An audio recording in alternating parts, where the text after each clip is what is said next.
Okay, welcome. Yeah, that's right. Welcome to our regular meeting of council, Tuesday, November 12th at 2 p.m. Before we start, I'd like to recognize that we're holding our meeting on the unceded traditional territories of the Hoopa-Chesset and Sishot First Nations. Councillors, are there any late items to add to the agenda? Seeing none. City Clerk, any late items?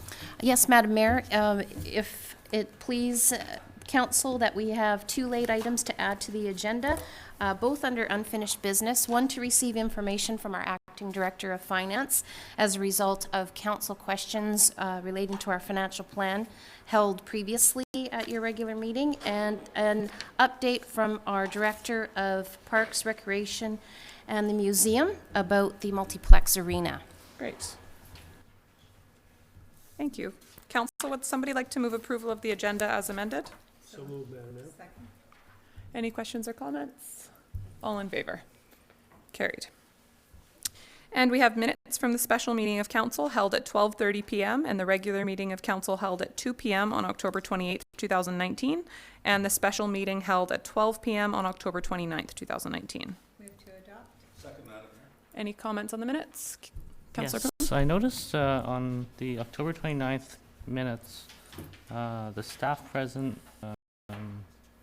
I thought that the CAO was also present for that meeting, and in the minutes it doesn't show that. For which, sorry? For the October 29th meeting? Oh, yes. So CAO was present for a portion of the meeting. Yeah. So we can update the minutes to reflect that. Thank you.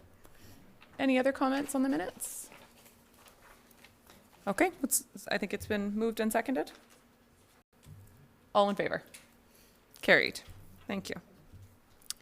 And public input period, which is an opportunity for members of the public to address council on topics of relevance to city council. A maximum. Well, minimum. Let's see if we can get a minimum of 4 speakers. Maximum of 4 speakers for no more than 3 minutes each. Would anybody like to come forward and speak? Come on forward. And if you don't mind, just coming to the microphone and just state your name and address for the record. Worshipful Mayor, honored council members and city employees. My name is Mike Cahan. I'm one of the property owners on Grandview Road, and I got woken up this week to discover a big project going on at Grandview. I've tried to stay abreast of this project, but had not seen any mention of it lately, so I was kind of surprised to see that it was going forth. I didn't know funds had been allocated for it. In the past, it was kind of put on the back burner, so I was just surprised. I'm pleased to see it's going the way myself and my neighbor, whose property are mainly affected, wanted it to go. That's a good thing, but I'm just wondering, what is the projected cost of this project? Thank you. So we don't normally do question and answer, but I will just let you know that we did budget funds for that in 2018 and 2019 budget. And maybe at our next meeting, staff could bring back an updated project scope, because I wasn't aware that we were moving forward with it today either. But it's more an operational since we've addressed the funds. Okay, thank you. Thank you very much. Would any other members of the public like to speak? Nobody? Okay. Okay, so moving on to delegations. Our first delegation is CMHA, Canadian Mental Health Association, requests for funding. Come on forward.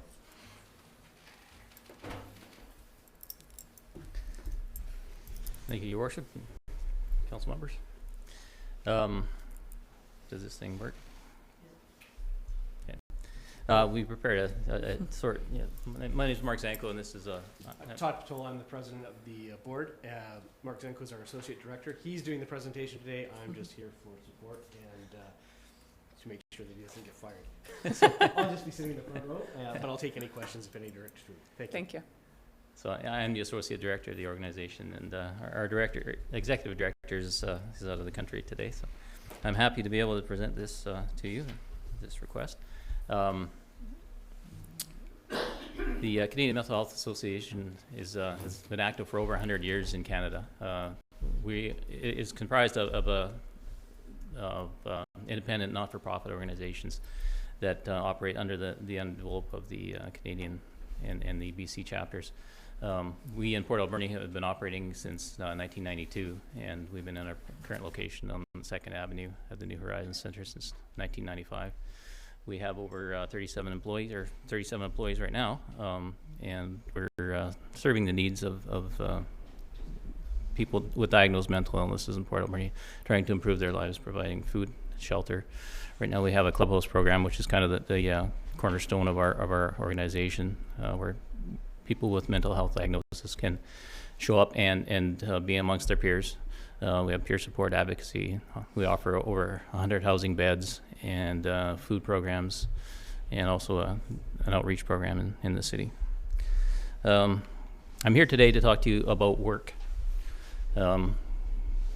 Work is Sigmund Freud had it right. Some things he didn't get right, but there's one thing that I believe he nailed it, and that's love and work are the cornerstones of our humanness. A recent study, this just came out last year by the University of Cambridge and Salford, found that people who work up to, you don't even have to hit the 8-hour mark a week, are about 30% less likely to develop mental illnesses. So it truly is foundational to mental health. It provides structure, social contact, physical and mental activity, empowerment, self-worth, sense of meaning. So the people that we particularly deal with have barriers to their employment. There can be a number of reasons for this. Some days they're just not well. It's hard for them to fit into the normal structures of an employment program. Some have addiction issues. Some have very little experience working. They have a hard time obtaining, securing, and keeping a job, and what that looks like, from an employer's perspective. So CMHA has experience already running a transitional employment program. That's part of our clubhouse program right now. And right now we offer janitorial services that look after our building. We look after the Capitol Theater right next door here. We also have a contract to look after lawn maintenance for Catalyst Paper. And so we're always looking for other opportunities to grow that program. Part of the problem, though, is it takes a fair bit of staff time to both coordinate and to deal with the workers. So where we want to go with this is to develop more of a standalone social enterprise. We want to be able to offer services to the community that can get people with mental illness, addictions issues, anybody with barriers to employment can have an opportunity to get out and work in the community with the community. We see this as street and property cleanup, snow removal, leaf pickup, graffiti removal, small-scale moves. We don't want to get into a large moving company or anything like that. But basically non-technical laboring type work that people can pick up fairly quickly, do so safely. And we want this program to be sustainable. We want it to support itself. We don't want it to be a drain on the community. We want it to be able to offer value to the community. Where we want to start is with a community cleanup crew. This will require us to hire a part-time coordinator. We envision this in the first year as being a half-time job. We want to be able to employ 2 workers 3 days a week for about 3 hours a day. So a total of 9 hours per week in street level. And we envision this as offering the city an opportunity to pick up garbage like you see in the photographs here that is collecting throughout the city. And some of that can be also a shopping cart return and things like that tend to attract a lot of attention. And I don't want to say bring the city down, but that it's certainly something that needs addressing. This is where we want the city to get involved here. It would cost us, we figure, about $62,500 a year to provide the program, pay the workers, pay the part-time coordinator, and get the materials that we need to get off the ground. We call it seed money, I guess, if you will. We're anticipating a revenue of about $10,000 in our first year. That could be working for private interests. Could be doing some work for the city in regards to some cleanup work. I understand that bylaw apparently has opportunities from time to time where they've mandated a cleanup and then have to follow through on it. So what we're looking for is and I actually think I got this number wrong. It's actually $51,500 from the city. We see that as value to the city. From that, you'll get cleaner streets and public spaces, opportunity to employ some residents, improve social stability for those that are in the program, and it also helps to meet your strategic priorities. I went through the 5 strategic priorities, and it seemed to ping on each one of those to a degree. So I'd like you to consider that, and thank you very much for your time. I'm certainly open to questions.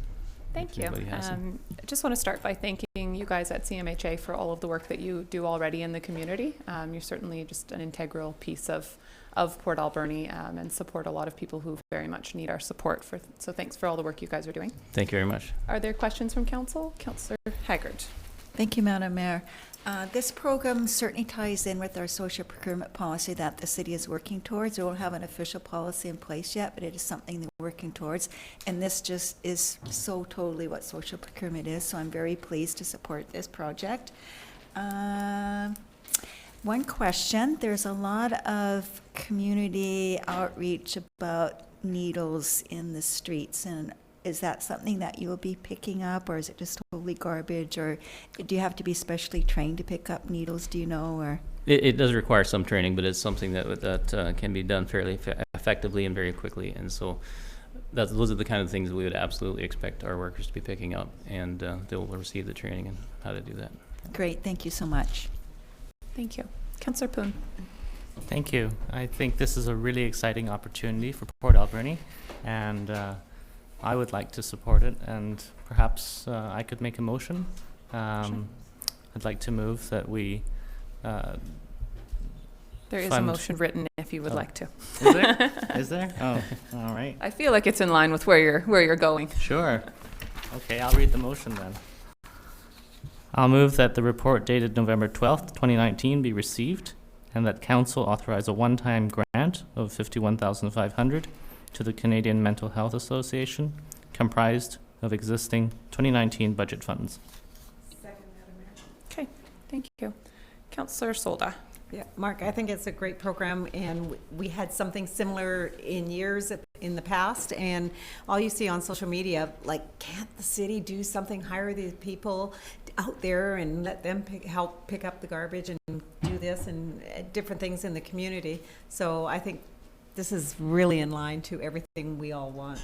So I think there's a lot of pluses, yeah, for the community and for the people that are employed. Thank you. Councillor Paulson. Mark, would you just like to expand on the ongoing presence of the program after year 1 and into year 2 and year 3? And I know you're hoping that it will be self-sufficient, so maybe you can just address the financial end of it a bit? Yeah, it certainly is our intention to make it self-sufficient. This money that we're getting from the city, or hope to get from the city, is basically just to help us launch the program. And with that coordinator position, we feel that in the he would be scheduled for 5 days a week. We're looking to work 3 days a week. So 2 days a week, we want him to actually develop the program. So go out and pound the pavement and talk to business owners and community workers, and sell the program. I believe that there's an appetite out there, and also desire for people to help out in opportunities like this, and also get the work done, because it's good value for your money. Great, thanks. Thank you. Councillor Corbeil. Thank you for your presentation. Well, I'm in favor of the motion, but I'm curious if you've tried to seek funding from other agencies, and I looked up who else has done something similar to this. And Kelowna did something, albeit they had an education component to their program, and they received money from the Interior Health. So I was wondering, did you approach VIHA, or have you given that any thought? Well, Vancouver Island Health Authority does actually fund our clubhouse program, and so We will be contributing a number of things in kind to this program as well, because there's no office space or anything like that included in our budget. That's something that we will be including, which is essentially on their tab. So in a way, they already would be contributing as part of this. There are grants that we have explored, and one is, I believe, due on the end of February. That's administered by the University of BC Municipalities. It's available to municipalities, but we'd be happy to work with you guys on that to apply for that grant. No guarantee that you're going to get it, but I would think that if we did get it, it would be further strengthening the program to continue it and expand it into the future. Yeah. Thank you. Councillor Washington. Thank you, Madam Mayor. Mark, love the idea. I think it's great. Just in the back of my head, I'm just worrying, you've cleared all this with all the unionized street cleaner, sweeper uppers and stuff, and they know it's going to happen. And It's my understanding that, Okay. that they've been briefed, yeah, about the program. I Yeah. was just Yeah. to see it going, and you get a block like that. Sure. Well, Yeah. we certainly Yeah. hate to see that happen as well, but And yeah, thanks yeah. for that question. I'm going to ask our CAO, Tim Ply, to comment on both the union side of it to make sure that, we've gone through that process and are in line with our obligations as an employer, and then also on where we can fund this through. Thank you, Madam Mayor. So I can't speak for the union that represents our employees, but I can tell you that I made the president aware that this issue was coming before council. Mr. Zenko's asking for a grant, not a contract, and so council's free to grant funds to their employment program if you wish. And I don't see any way that is in conflict with the collective agreement. And of course, going forward, we'll continue to be working closely with the union that represents our employees to make sure that we're not in any way operating in contravention to the collective agreement. On the matter of where the city might access the funds to support this grant, our Director of Parks, Rec and Heritage is here, and she's better equipped to answer that question. Come on forward. Share for a moment. Thank you, Madam Mayor. We currently have the requested funds available, so the $51,500 are available in reserve within our sustainability and community development areas of our budget. Wonderful. Thank you very much. So no increase to current taxation or next year's budget at this Correct. point. Yeah, those dollars Thank are you. already earmarked. Thank you. And I think Councillor Poon had another question. Yes, my question is, how long will it take you to gear up and start operations? Well, being that we already run a similar program, it wouldn't take very long at all. I'm anticipating getting on the ground and running prior to Christmas. Yeah. Okay, thank you. I just want to speak very strongly in support of this as well. We have had for, as property crime has increased in the community, and there's certainly been an increase in frustration that we see and hear from our community members about some of the messes that are left behind by some of the just unfortunate situations that we have in our community with homelessness and poverty. I think that this is something that the community has been asking for us to find a way forward on, and I think this not only addresses the cleanliness of our community and gives us the opportunity to feel pride in our community in some areas that people right now are feeling need attention. It also gives purpose to people who need our support and gives them an opportunity to work where they wouldn't probably otherwise be able to. So I'm really proud that this is coming before us and that we're able to partner with CMHA on it. So thank you. So with that, we've got a motion moved and seconded. All in favor? Carried. Thank you. And item 2 on our delegations, we have the Ad Hoc Plastics Committee, a ban on single-use plastics. Welcome. Good afternoon. My name is Sue Como. This is Shirley White and John Maba. Thank you, Madam Mayor and councillors, for giving us this opportunity to make our presentation. Our Ad Hoc Plastics Committee is here to request a city bylaw banning plastic checkout bags and plastic straws. What with the recent UN declaration of a climate emergency, the publicity around Greta Thunberg, student strikes, and psychologists identifying climate anxiety in adults and children, People need to feel that they have the ability to affect change, and this is one way to try to do that. We formed our committee last spring primarily in response to a CBC Marketplace program on the disposal of plastics. One segment of the program showed a dump in Southeast Asia, where there were huge, mountainous, in fact, piles of burning garbage, filled with a multitude of plastic bags, Canadian recycled grocery bags. Children were playing around the edges of the burning piles, breathing in the toxic fumes. Our garbage is polluting the lungs of children halfway around the world. This is so wrong. We subsequently learned that about 11% of recyclables in Canada are actually being recycled. We here in our ACRD are doing a little better than the Canadian average, with about 25% of recyclables being recycled. But the majority of our recycled plastics end up in our landfill, increasing the cost of waste management, or they end up polluting terrestrial and marine ecosystems. The truth is that most Canadians have no idea what happens to the plastics that they take to the recycling depot. And we are just beginning to learn about the ways that plastics enter our air and water. From the clothing we wear to our tea bags, plastic fibers are sloughed off and eventually end up in the guts and lungs of humans and other animals. A study from the University of Newcastle in Australia suggests that we each ingest the equivalent weight of a credit card of plastic every week. The resulting health consequences of this are as yet unknown, potentially putting children at the greatest risk. We could say that our planet has entered the age of plastics. Obviously, plastics have brought some great benefits, and many of them we would not want to do without. However, many of them are a mere convenience, and it is time to look for alternatives. To begin with, we have chosen single-use checkout bags and straws because they are the low-hanging fruit. There are easy-to-find alternatives, and it will simply be a process of retraining ourselves and adapting to less harmful alternatives.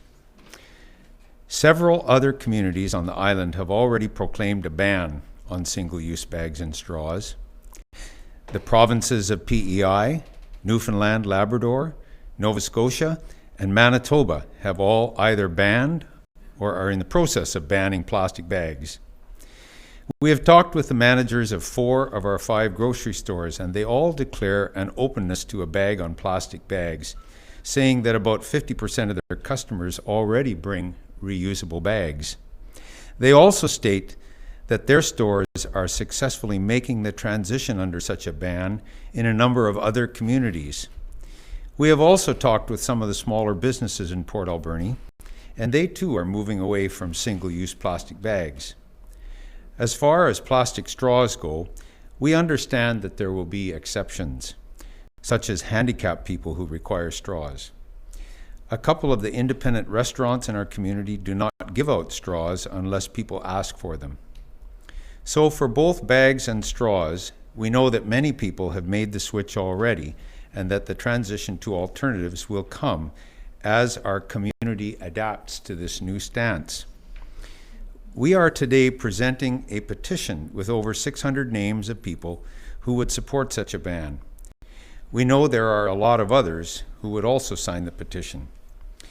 We are simply asking Council to level the playing field by proclaiming this ban so that all stores will be on an equal footing with their customers, and that our citizens can feel that we are moving in the right direction as a community at a time when concerns about the climate crisis are growing. The most recent scientific report, signed by over 11,000 of the world's scientists, warns of, quote, untold suffering if we do not take action now. Or, as UBC Professor Emeritus William Rees recently put it, quote, humanity is threatened with ecological and social catastrophe as much of the earth becomes uninhabitable.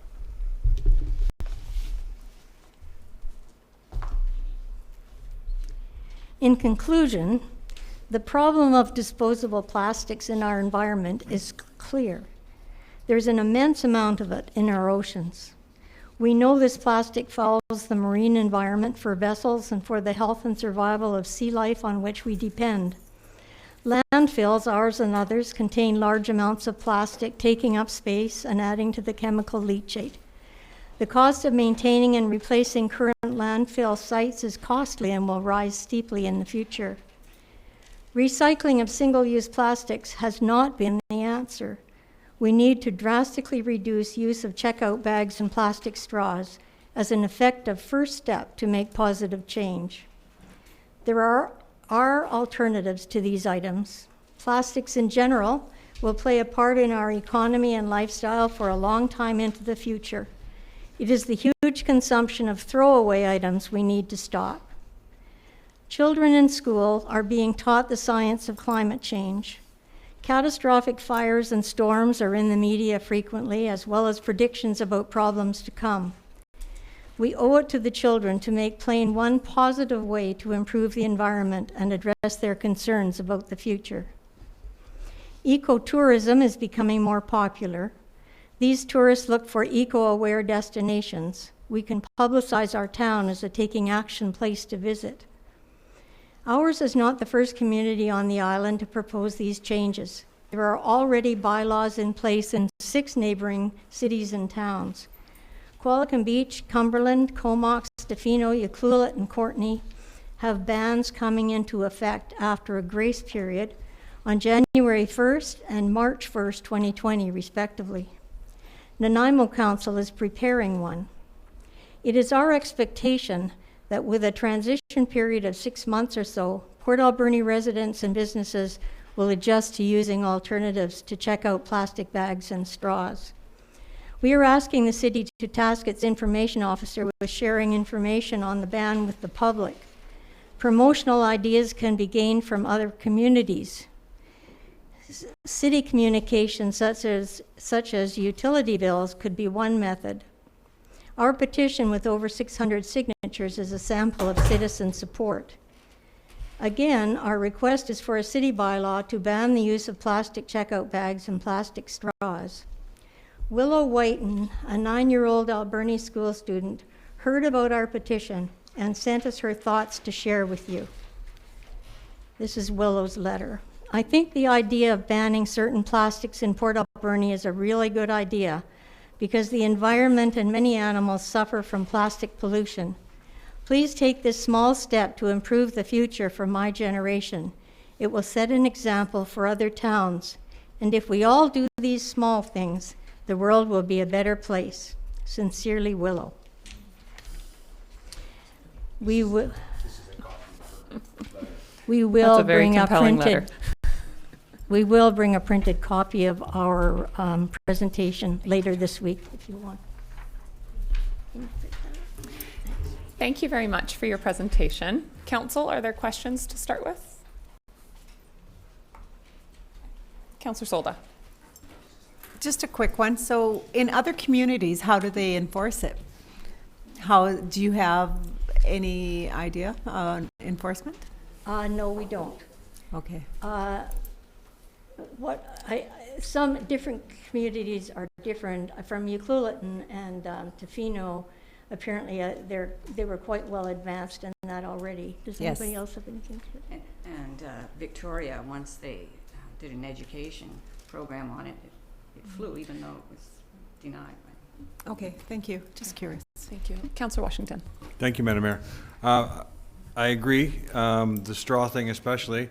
I'm a little shocked when you say about, I'm thinking the homemaker that ends up with the one-use bag and takes it down to the recycling depot and thinks she's doing her part by putting it in there, and that's going to be recycled, so what's the big deal? But I mean, I think, again, the word education comes up, and the public has to be educated that, yes, it goes to recycle depot, but what happens to it after that?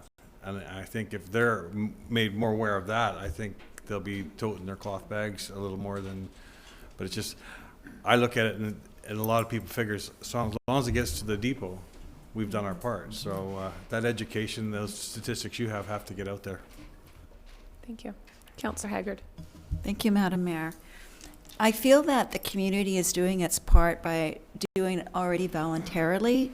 From my very limited research, I don't think brown paper bags are a good alternative either. The best option is for people to bring their own reusable bags for their shopping or getting their groceries, and I think that takes education. Instead of doing a total ban, I would like to recommend that our communications director works with the regional district and do an informational output to the community on how important it is to bring your own bags and don't use plastics. And, you know, I think education is going to be the key part, not an outright ban. Thank you. If I could just comment. Yep. What we heard, especially from Tofino, was that when their committee went before council, it was a no-brainer because there had been so much work done in the community already that they just said, well, you know, they're basically doing it, we'll rubber stamp it. So that's a good point, Debbie. Councillor Poon. Thank you.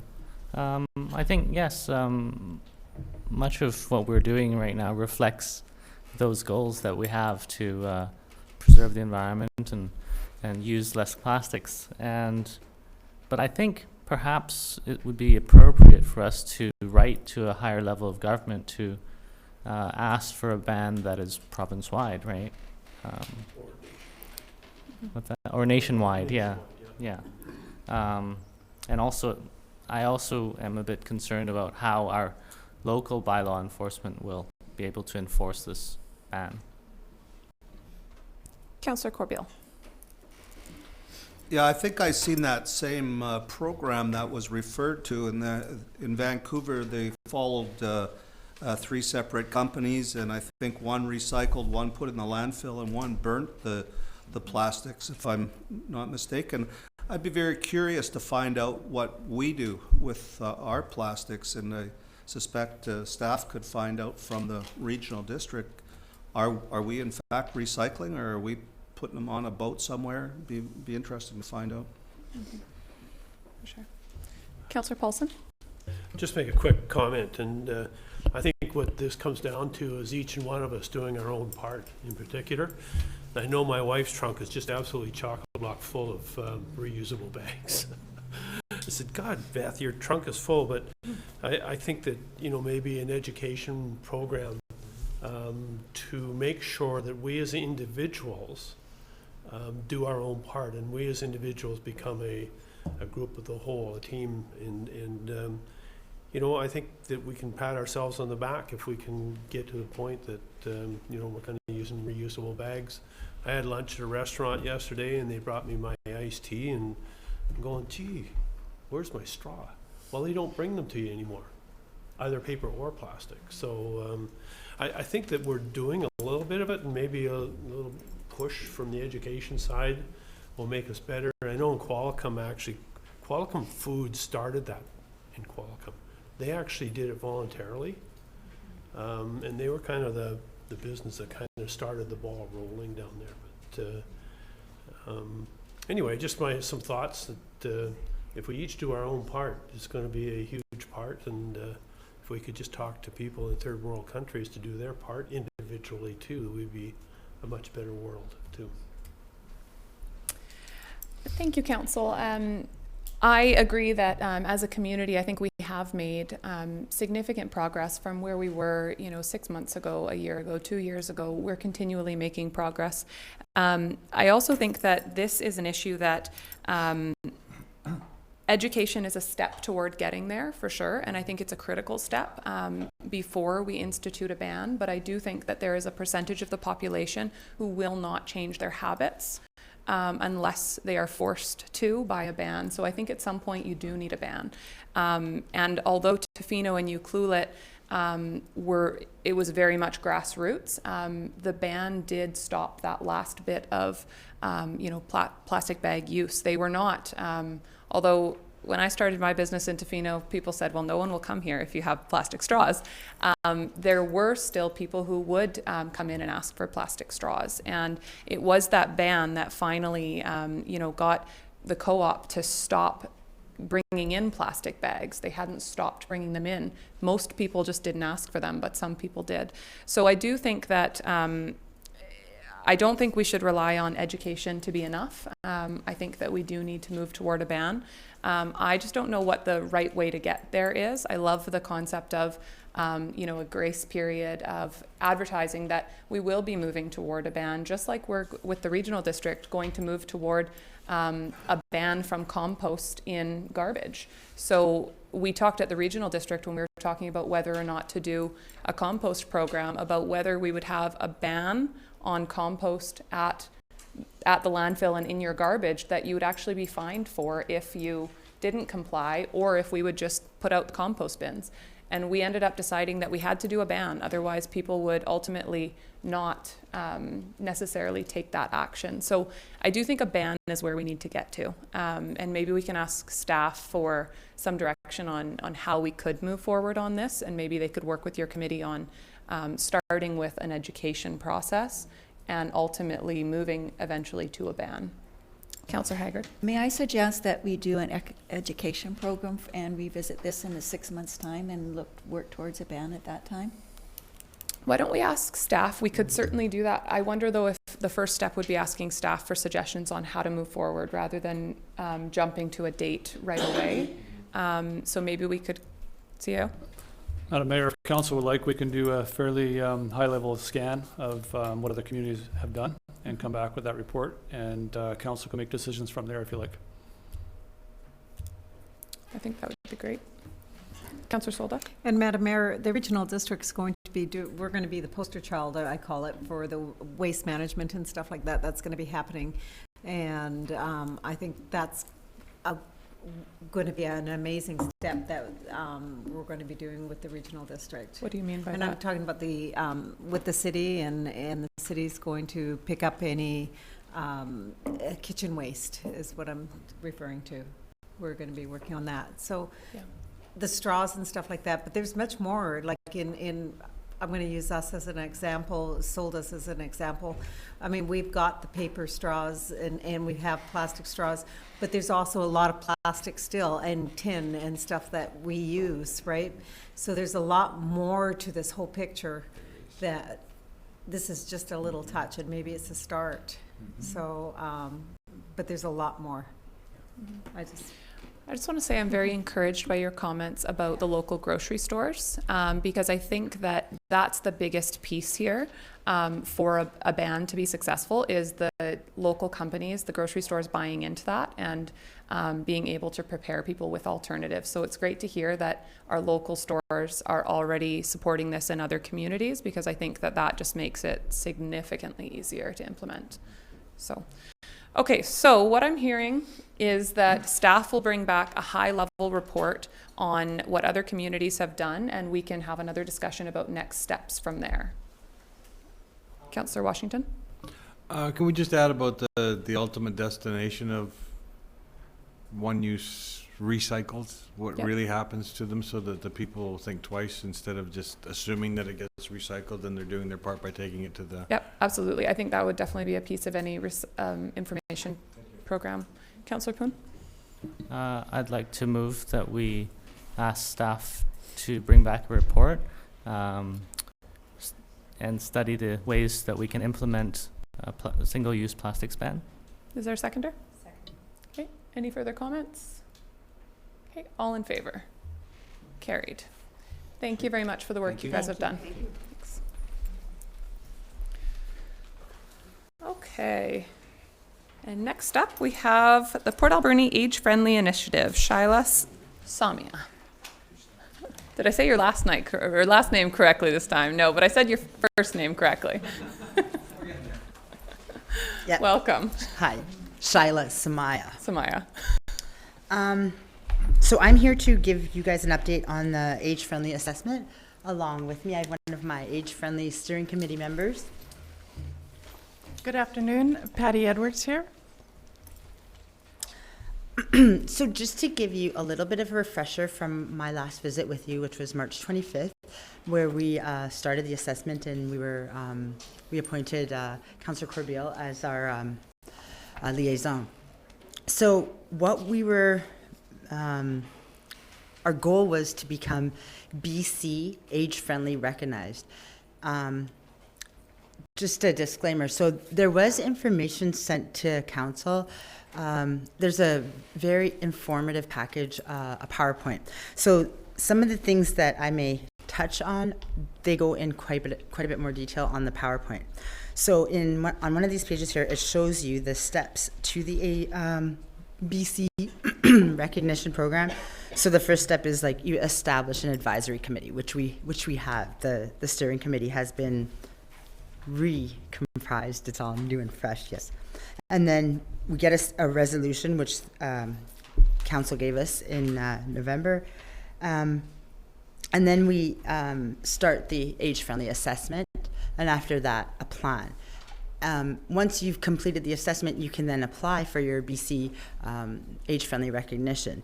Now, many municipalities already in British Columbia and on the island have applied for this, and the way that the UBCM works with that is that the age-friendly recognition, the grant that we apply for from the UBCM, you can apply for a planning grant or an assessment grant, which is Stream 1, and that's $25,000 to do a plan or assessment. The Stream 2 is a project, so then you do, $15,000 for that one, and you could do a project based on your assessment. So we applied for the $25,000 assessment grant. Now, through some of the events that we've done, for example, we spent a week at the Sunshine Club and Echo Center during Seniors Week. We had an information booth. And what we were doing was gathering names of people that would want to provide further information when we do our survey or, one-on-one interviews. So we also gathered stories from there that, we would present to council in their final report. We also did the wellness fair, and again, the same kind of idea, gathering names of people who want to participate in the survey later on, as well as present any stories that they had. We then, at the fall fair, we did a mini survey, because what we were recognizing, and I will go to speak to this further in gaps and barriers, that there were a lot of issues that needed a little bit more investigation. So at the fall fair, we created a small mini survey. And on the marketing page of the PowerPoint that was sent to you, what we wanted people to do is just tick off which of the 8 domains that they felt were highest priority. So just to refresh your memory, the domains are transportation. I'll just switch to that page here so I don't forget any. Transportation, housing, outdoor spaces and buildings, civic participation and employment, communication and information,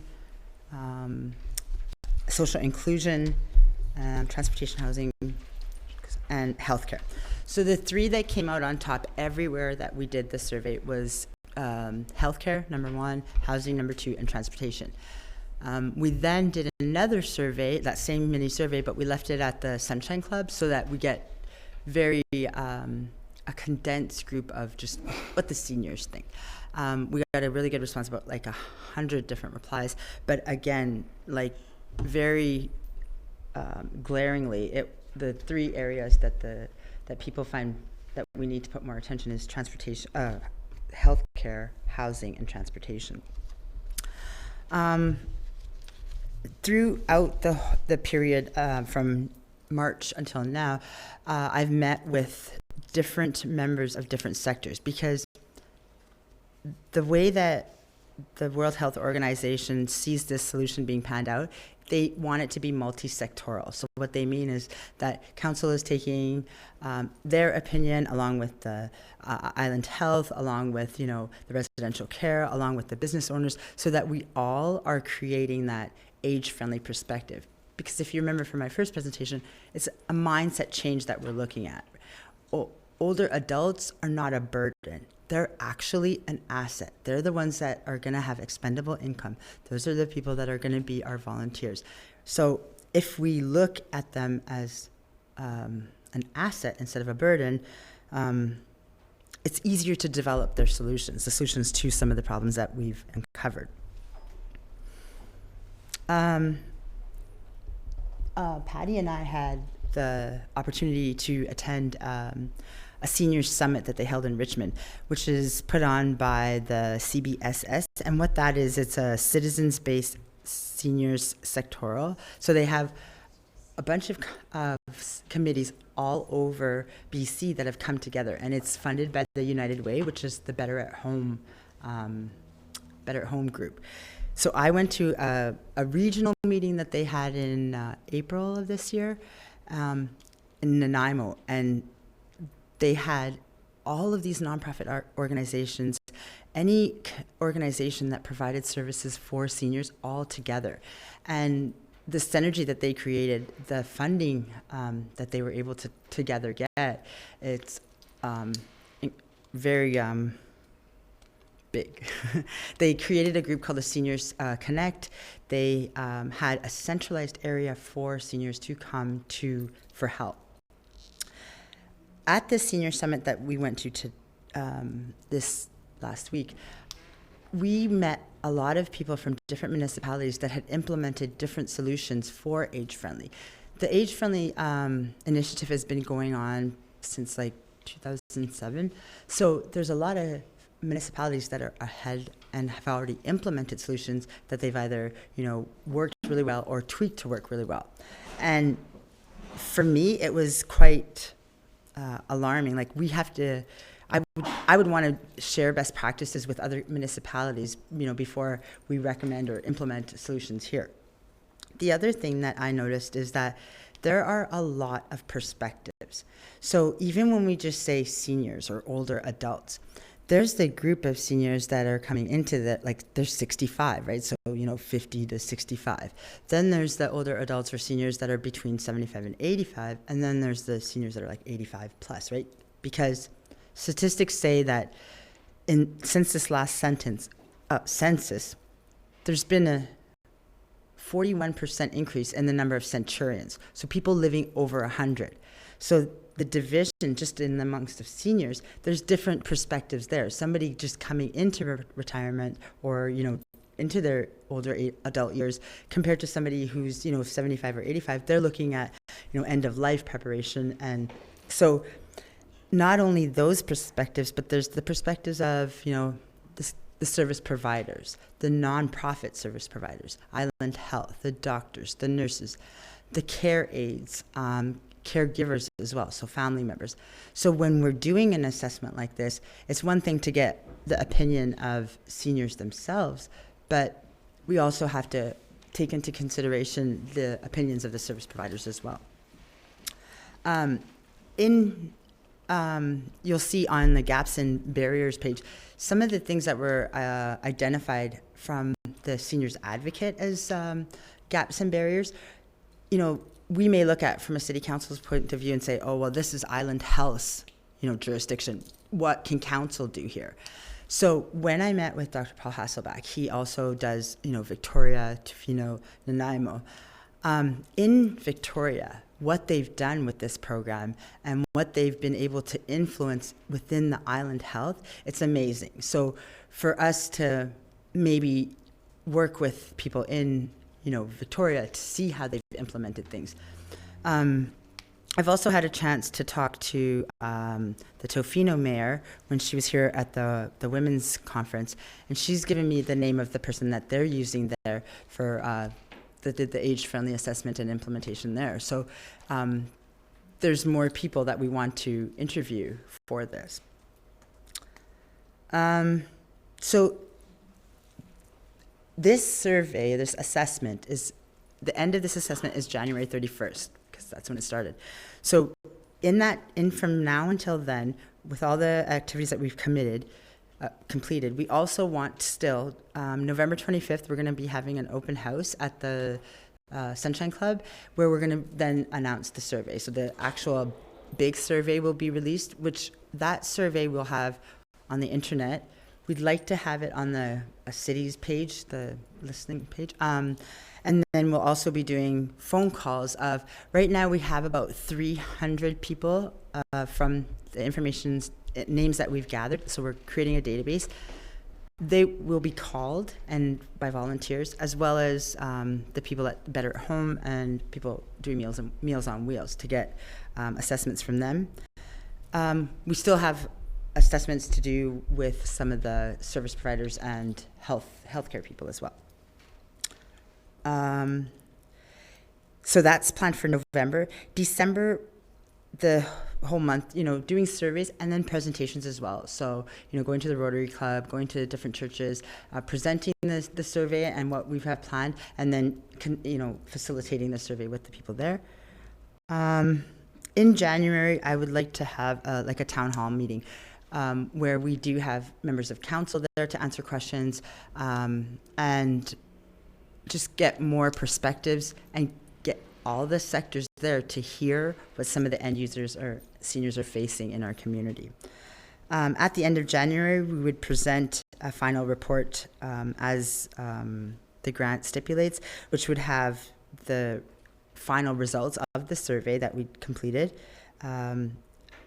age-friendly community profile, so sort of a baseline of where we're sitting at, and that baseline criteria is also included in this PowerPoint, where the survey that we want to complete or the questions that we want to have answered. And then recommendations. And so we're going to present some of our recommendations right now. We are close to the end of our time already, Okay. so just so that you're aware, but certainly continue. So, thank you, Mayor and Council. My name is Patty Edwards. I work with Scott Fraser, MLA, and he authorized me to go to the Summit on Aging too. So I worked with Shyla there. We had a really good opportunity to link with some exciting provincial things that are happening. There's a new assessment for accessibility legislation coming up, and there's a provincial survey going in that we can link to. And also we were able to connect with people from the University of Victoria. They have a program there called Can Assist, and it's helping get technology to help people stay in their homes. So what we can bring to our community through those contacts and getting what's available. When we talk about what's missing, then we're going to want to talk about what's available and what we can link into. But we have two recommendations that we're asking for consideration. Number one is that the City Council implement an age-friendly advisory to Council, and that would be the existing steering committee plus other sectoral people that the Council may deem would be helpful on that advisory committee. And the second one is to continue the rest of the 2019 age-friendly assessment on the 3 priority domains mentioned, and apply for the 2020 age-friendly grant to complete the assessment on the remaining 5 domains, at which point sufficient information will be available to create an effective age-friendly plan. So the 8 domains was just like too much to do all in one area. So we're breaking it into 2, and this is quite common, is that to do it well, you have to break it down. So those are our 2 recommendations. Thank you. Oh, there's a region. About the region. Sorry, one more last point. During our working on this, we had the city planner from the planner from the region contact us about it, and with discussions with her, she has also recommended their age-friendly assessment that they're doing right now to be extended into the next year as well. So they are going to be partnering up with us to work on that together. That's great. That makes a lot of sense. Okay, thank you very much. Are there questions? Councillor Haggard. I'm so pleased to hear that Councillor Polson and I are still an asset. You're not washed up. We're not washed up yet. Thank you for that. Councillor Poon. I think this is a great initiative, and I really want to see this continue. When do you think you'll have the age-friendly plan ready, if this goes ahead? Yeah, great question, right? Because you're like, okay, so you're doing all this work, but then what does that mean to us, right? And what we still need to do is like, there's still collaborations to be done with the city. So I don't know if you remember a couple meetings ago, Sylvia Springer and Art were here with the scooter and some of the issues that they're facing outside, right? So there's something that the World Health Organization puts out, which is the walkability assessment. So they have different forms different kinds of assessment that you take city people with and you do a walkabout. So I think that the entire city needs to be done in that, so that when we create this plan, we're, last budget, they're saying, okay, we're gonna do this park, we're gonna do this roadway. So when we are doing those roadways, we're also looking at it from an age-friendly perspective.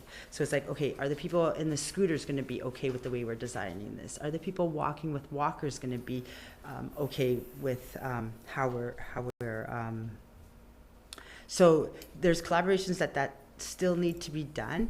And I think that if we try to do all 8 in the amount of time that we have remaining, we're gonna miss issues, and then we're gonna miss potential solutions as well. Because as we have the city out there walk around, they can say, oh, you know what, we're already working on this, why don't we collaborate that with this? And you get solutions that are more all-encompassing and holistic, instead of just, oh, we're going to do this for age-friendly, and then we're going to do this for recreation. Right. It sounds like you have a lot of work ahead of you. There is, but there's a process that goes along with it. So to answer your question, we will have, if council says, we don't want to extend this, we will have an assessment based on what the seniors' viewpoint is right now, based on the town halls, the information that we've gathered, and the survey. If we extend this, I think that we get a greater perspective from the end users, from the service providers, right? And so either way, whether we extend it to next year or not, you will get an assessment that gives you enough information then to create a plan. And so the plan is the second step to... So at this point, if we don't extend it, then we're basing that plan on those 3 areas, right? No. No? It's an assessment. Oh. At this point, we're just presenting data on an assessment. So this is just data, okay? So we're saying we've collected data either on whether you guys decide 3 or 8, okay? Because if you say 8, then we make the survey on 8. We ask questions on all 8. If you say 3, we focus on those 3. We get, we do the walkability assessment. We highlight all the areas and get it done on the 3. I think 8 seems like a lot of areas, right? It is. If we go for 3, then at least we have a focus on something, right? Exactly. The plan is a whole second part. So the plan is either, because in the plan, I believe that you want to get what the city staff has to say, what the hospital has to say, what the doctors have to say, because if city council is going to implement solutions for areas that they don't know about, the plan isn't going to be that robust and maybe not used. If we create a plan, so that's why I would say, based on the way the World Health Organization wants us to do it, is use another year to have those meetings, to prioritize what is the key areas for each sector, and then develop plans on each of the different domains, right? So I, again, would make that another year, just as many of the other municipalities have done. So first the assessment data, and then take that data, and then collaborate with all the sectors to, right? And then the age-friendly committee, this advisory committee, is sort of your go-to, your Google for seniors. So anytime you guys are implementing something, you're like, okay, what do you think, age-friendly committee, right? Thank you. Thank you for the question. So council, we do have a motion here from staff. Were there other questions or comments on this?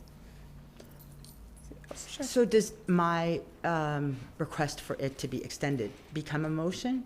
So we have a motion from staff to prepare a report on options for moving forward. So that would be included as a part of that for sure. Excellent. Thank you. Councillor Paulson, would you like to read that motion? Of course. Of course it would come to me.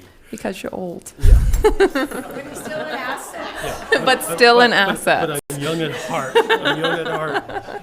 In case that wasn't clear. I'd like to move the council for the City of Port Alberni direct staff to prepare a report to council identifying recommendations about the continuation and administration of the provincially funded age-friendly program. Is there a seconder? Okay. Any further questions or comments? Are you pre-voting? Yeah, well, that too. Yes, I'm in favor. I really hope that we move forward into the second phase of this, and I think that we run the risk with the first assessment process as being a document that gets created and then kind of gets put on the shelf. And unless you have a plan after the assessment, then a lot of work is for naught. So I hope that we support going forward into the second year. Thank you. Are there other comments? Vote. Okay, that's a pre-vote. Okay, all in favor? Thank you. And thank you very much for the work you guys have done and to your committee. Thank you, ma'am. Okay, unfinished business. We have item 1 from the Acting Director of Finance.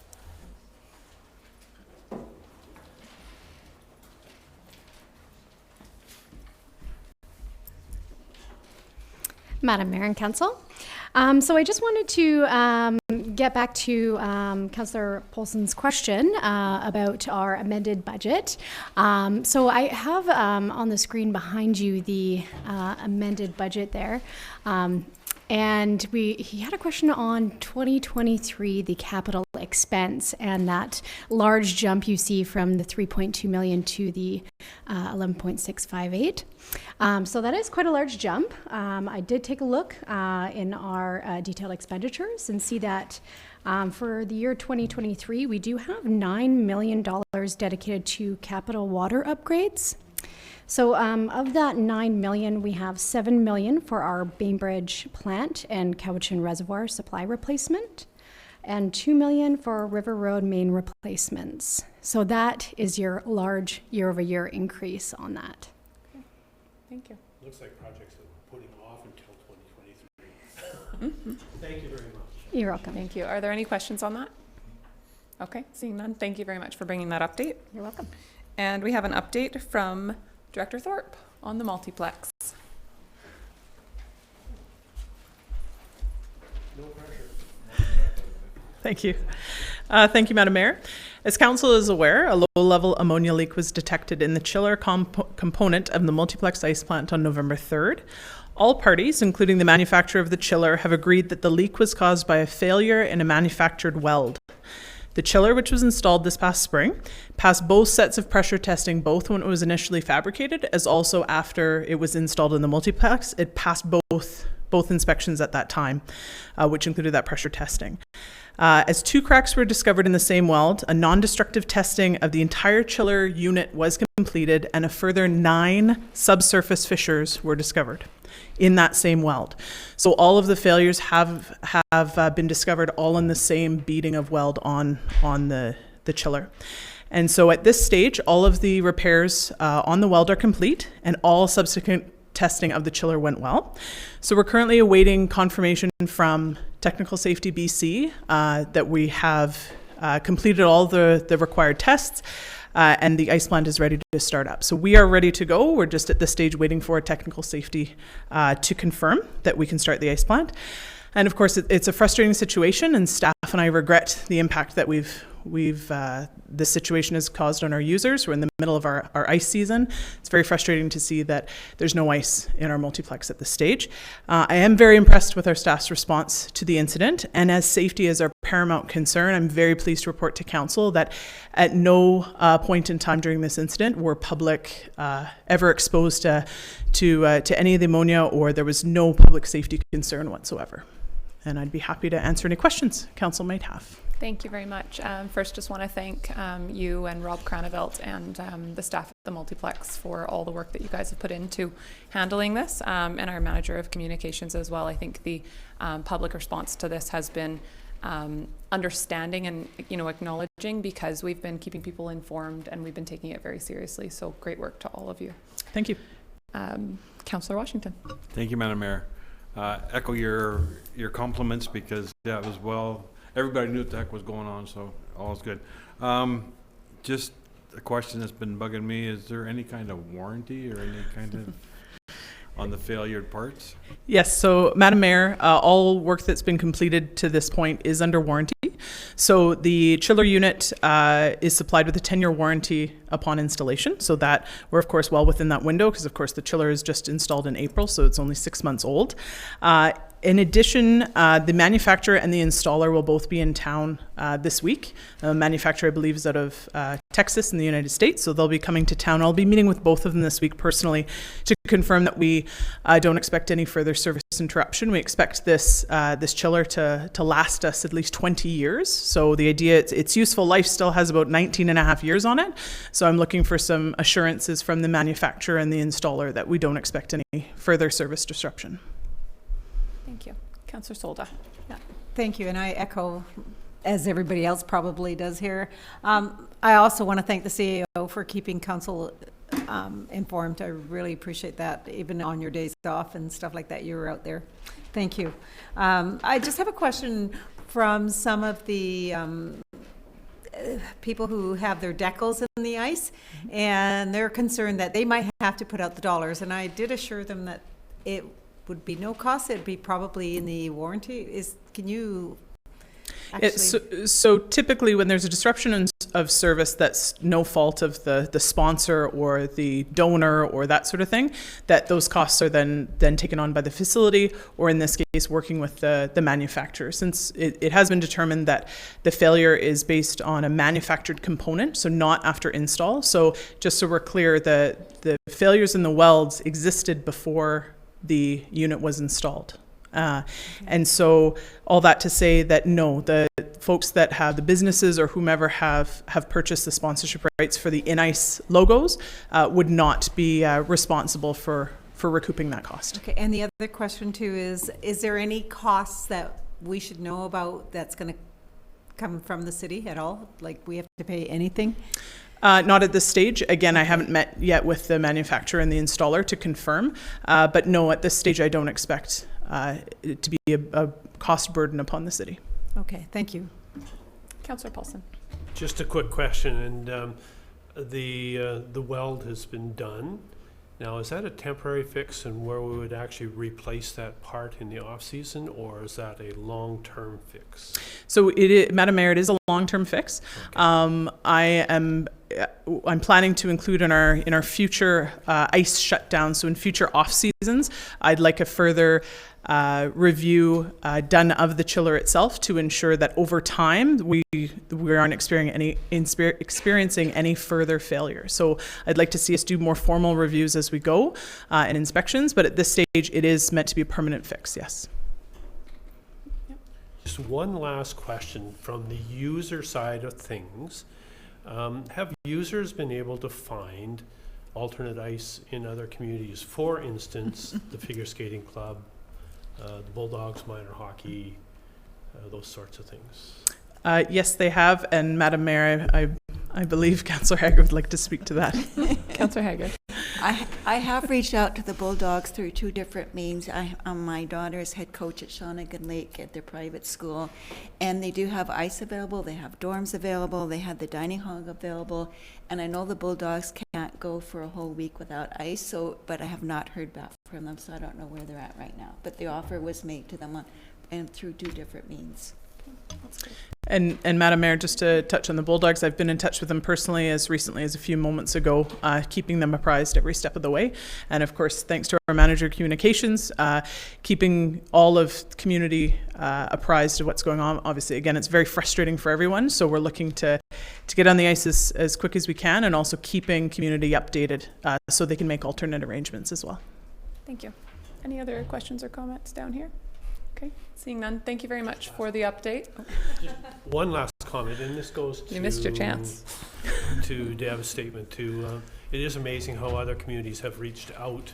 I received an email from Camel River, and they said that they would scout their ice times available if somebody was in dire need. There's ways to travel, but it's kind of funny. We're an island, and we're an island community, and there's a bunch of communities that have jumped up to offer help. So it's great to see, and it's heartwarming. And thank you very much. Thank you for the update. Okay, moving on to staff reports. Item 1, accounts. Councillor Washington. Thank you, Madam Mayor. I move that the certification of the Director of Finance dated November 12, 2019 be received, and checks numbering 144836 to 144917 inclusive, and payments of accounts totaling $2,528,944.30 be approved. Thank you. Is there a seconder? All in favor? Carried. Okay, and item 2 from our city clerk, appointment of approving officer. Would you like to just? Thank you, Madam Mayor. So this is a requirement that for council to approve the appointment of our manager of planning, Caitlin McDougall, as the city statutory approving officer, which is required under the Land Titles Act. And council will recall that our CAO has been deputy approving officer for the past year.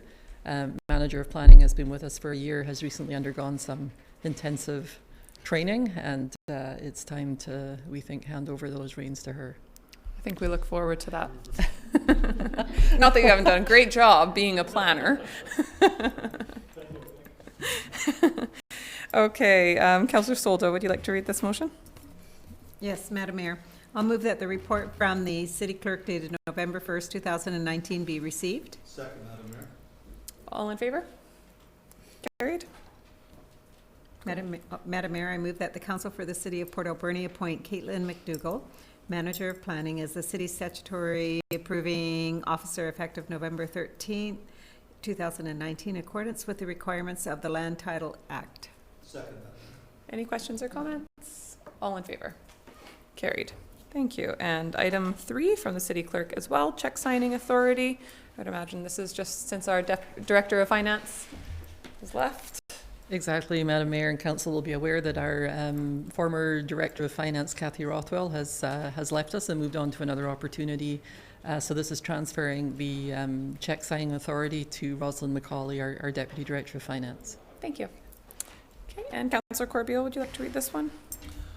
Thank you, Madam Mayor. I move that the council for the city of Port Alberni endorse the resolution attached hereto with regards to authorizing Mayor Minions and Rosalind McCauley, Deputy Director of Finance, to sign all checks drawn on the city of Port Alberni's accounts. Thank you. Is there a seconder or question? Second and a question. Thank you, Madam Mayor. My question is, to account for sudden staff absences or sudden departures, is it possible to have the Director of Finance plus the Deputy Director of Finance both as signing officers, one or the other, along with the Mayor?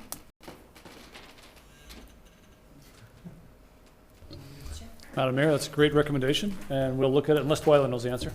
She knows everything. I can just add, it's up to council. You could list as many officers as you would like to have as signing authorities. So it's your prerogative. It makes sense to me that you would have somebody just for those in case things happen. Madam Mayor, council can, if you want to consider approving this, and then we can bring back a further report later to put some depth into this, if you like. Great. Okay. Okay. Moved and seconded. All in favor? Carried. And item 4 from the city clerk, the Alberni Valley Community Forest Corporation, a report dated November 1st, 2019, from the city clerk requesting council endorse the Alberni Valley Community Forest Corporation resolutions of the shareholder. Council, are there questions on this? Okay. Seeing none.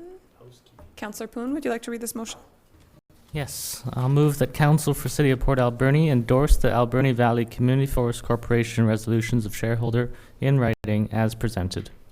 Second, Madam Mayor. Okay, no questions. All in favor? Carried. And item 5 from the city clerk. They're all from the city clerk today. The bylaw department initiatives update. And I know we did have an update last council meeting as well. We did, Madam Mayor. This really is a very brief report, and it's just to keep some of the initiatives of the bylaw department in the forefront and to provide an update just on how things are going. The Bear Aware campaign suggests that people are getting the message, albeit slowly in some instances, This is the second phase of garbage can audits, and bylaw has been working with conservation officers throughout the city. There has been a significant reduction in ticketable offences this time around, with 64 tickets issued last week as compared to 96 over the same period in August. And at that time, there was only one bylaw officer working. And just a few quick pictures that show the importance of why we're doing what we're doing, because pictures, I think, do speak 1,000 words. So, whoops. Oh, Oopsie. Nobody can use that thing. It worked earlier. We'll try it again. Okay, it worked when I did it. I'm sure it did. I just opened the file. Yeah. I'm sorry, I'll just back up here. Never mind. Lena's like, total patience. Actually, we can just move on. It wasn't a PowerPoint, it was just a folder. But anyway, we had a number of pictures that were... I can click through for you if you like. No, this should work. Okay, got it. Yep. So just some pictures that were taken last week when Conservation and Bylaw were out together. This one is from August, and you can see the garbage cans out on the street in front of a triplex, and the same location in November. Tickets were issued in August, they're still issued again in November, and Conservation is working directly with that particular building. This property was reported in October. The tenants did not do any of the cleanup. Bylaw had to actually get contractors to come out and do the work there a week later. And can't see that one, but there is actually a bear in the alley there, and this is the result after that. So just some highlights as to why it's important that we are doing what we're doing. Thanks, Toila. And on the RV trailer parking side, this has been going well, suggesting that public outreach has been effected and people are generally aware of their responsibilities. And so far, 101 trailers have been tagged with warning notices with an information letter dropped off at their residence. No tickets have been issued and no trailers have been removed by the city. And our bylaw department indicates that over 90% voluntary compliance. They're still working with a few owners who've requested additional time to comply. That campaign will continue and may lead to some ticketing, but for the most part, people are generally compliant on that one. Great. Okay, thank you. Are there any questions? Councillor Haggard. I was wondering if staff could just confirm, when can you actually put out your garbage can? Is it after midnight or is it after 7? There's still a lot of confusion about what time. Madam Mayor, the way our bylaw is written, essentially it can mean after midnight. However, conservation officers can be out at any time. And they doesn't matter to them what our bylaws say, is they can ticket at any time for unsecured garbage. Yeah. And their tickets are a lot more expensive than the city's. That's good for the public to know. Thank you. Okay. Yes.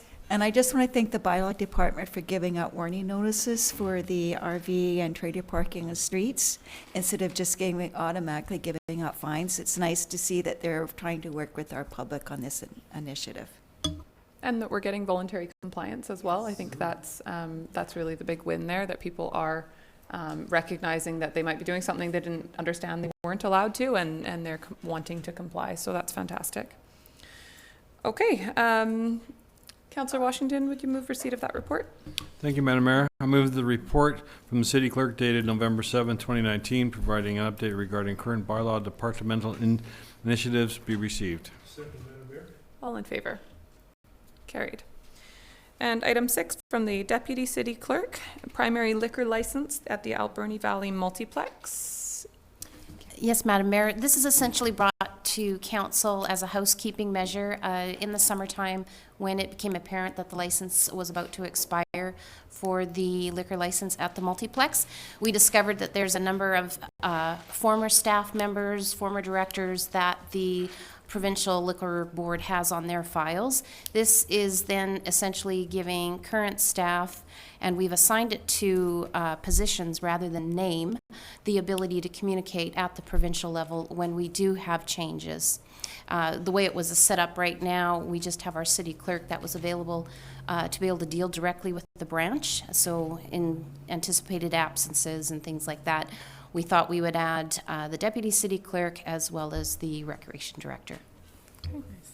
Thank you very much. Are there any questions on that? Okay. Councillor Haggard, would you read that one? Thank you, Madam Mayor.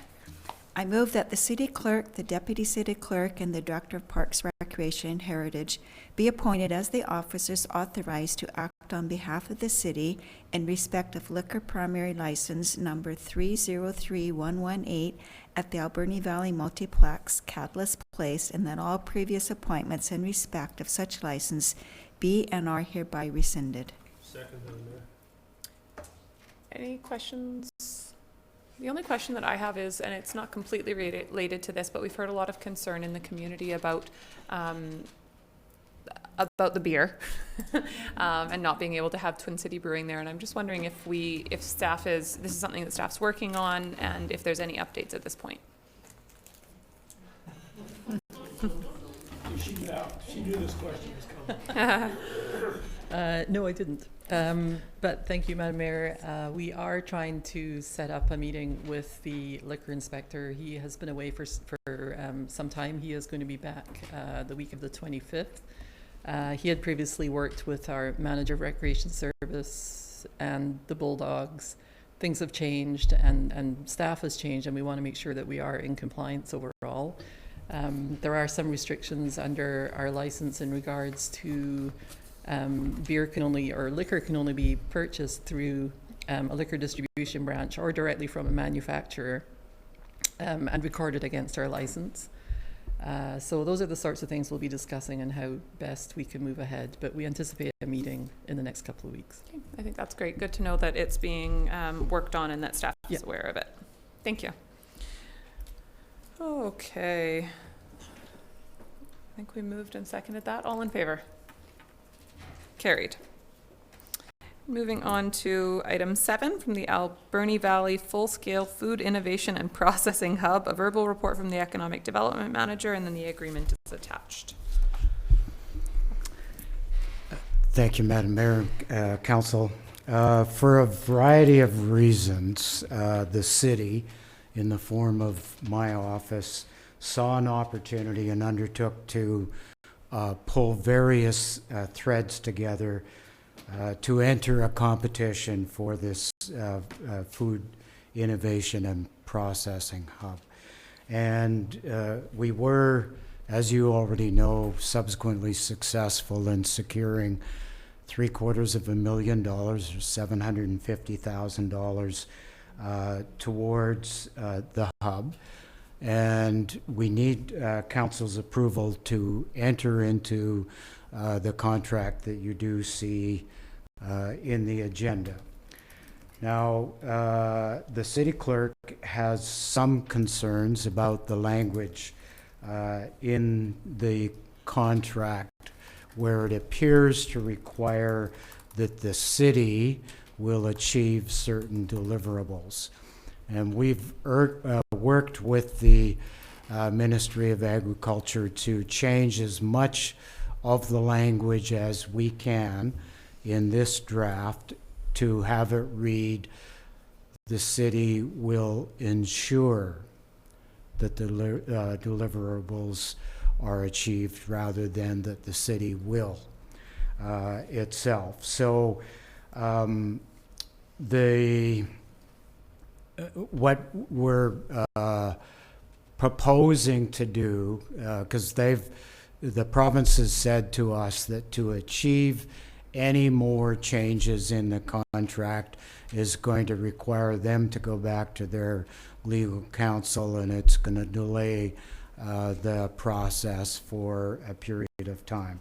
So what we're proposing to do is enter into a memorandum of understanding with the Port Alberni Port Authority, who will be the owner and operator of the hub, and to have them agree that anywhere and everywhere in the contract that says the recipient or the city will ensure it's understood that the Port Authority will ensure. So I'm hoping that's clear to council, and I'm happy to answer any questions. Okay. Councillor Solda? So I'm not a lawyer, but I know there's lawyers on here. But my question is it legal? I mean, is that changing it like that? Will it be legal? And because there's always a loophole, I just want to make sure. I don't want us to come back and say, oops, you know. Yeah. Well, it's going to be as, binding as we can make it with ourselves and the Port Authority. We've had discussions with the province when we saw the draft. We did get back in touch with them and said, it reads like the city has to do these things, but we're really the conduit for the money.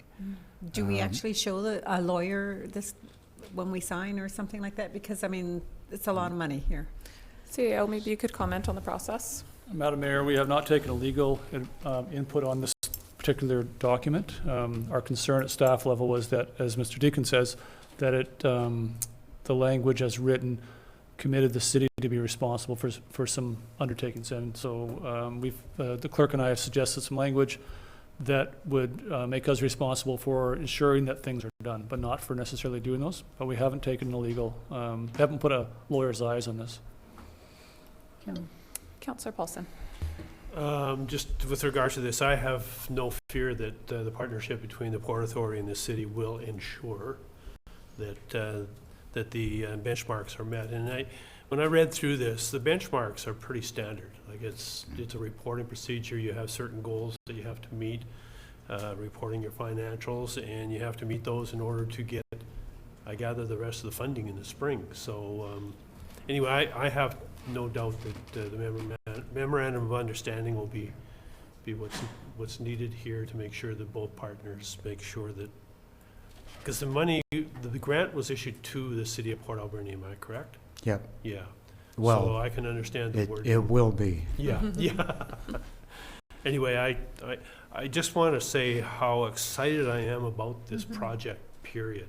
Like, I just think it's a great project. I think it's part of our diversification economically in the community, and great work, Mr. Deacon. Thank you very much for all the work you have done, and the Port Authority.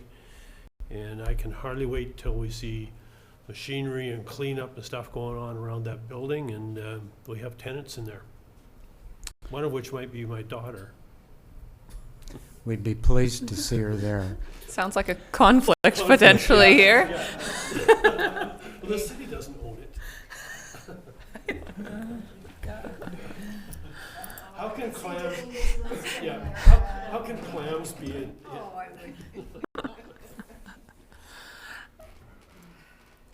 Other comments? Okay. Okay. I just want to say that I had the opportunity to visit a site where one of a local company is getting started up and starting to talk about their seafood cultivation this week. And it was very exciting to meet with those proponents and start to talk about, what the opportunity is for them in this community, and their opportunity to cultivate seafood in our area, and the different connections that they're building with local businesses and First Nations to grow that industry. So I'm incredibly excited about this food hub, because I think it is just the next piece of that. And I think it brings us just huge potential. So thanks for the work you guys have done on it. And I will take the advice of staff on, what the best route forward is for this. And if, this is the direction that we're being given, then I think that it makes sense, and I'm excited to move forward.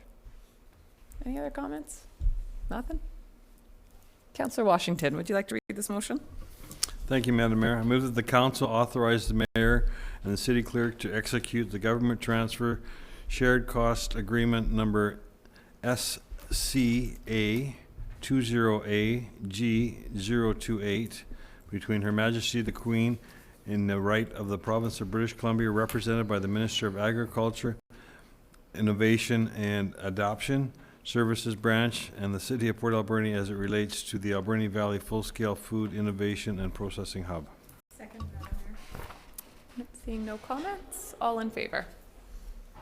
Carried. Thank you. Thank you. And moving on to item 8 from the Manager of Planning, the Advisory Planning Commission report.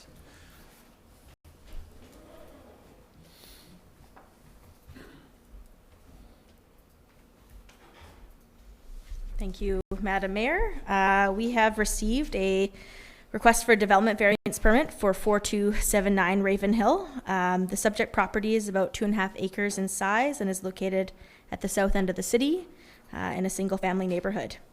The applicant has requested to vary the total allowable floor space for accessory buildings, section 6.10.6 of the zoning bylaw.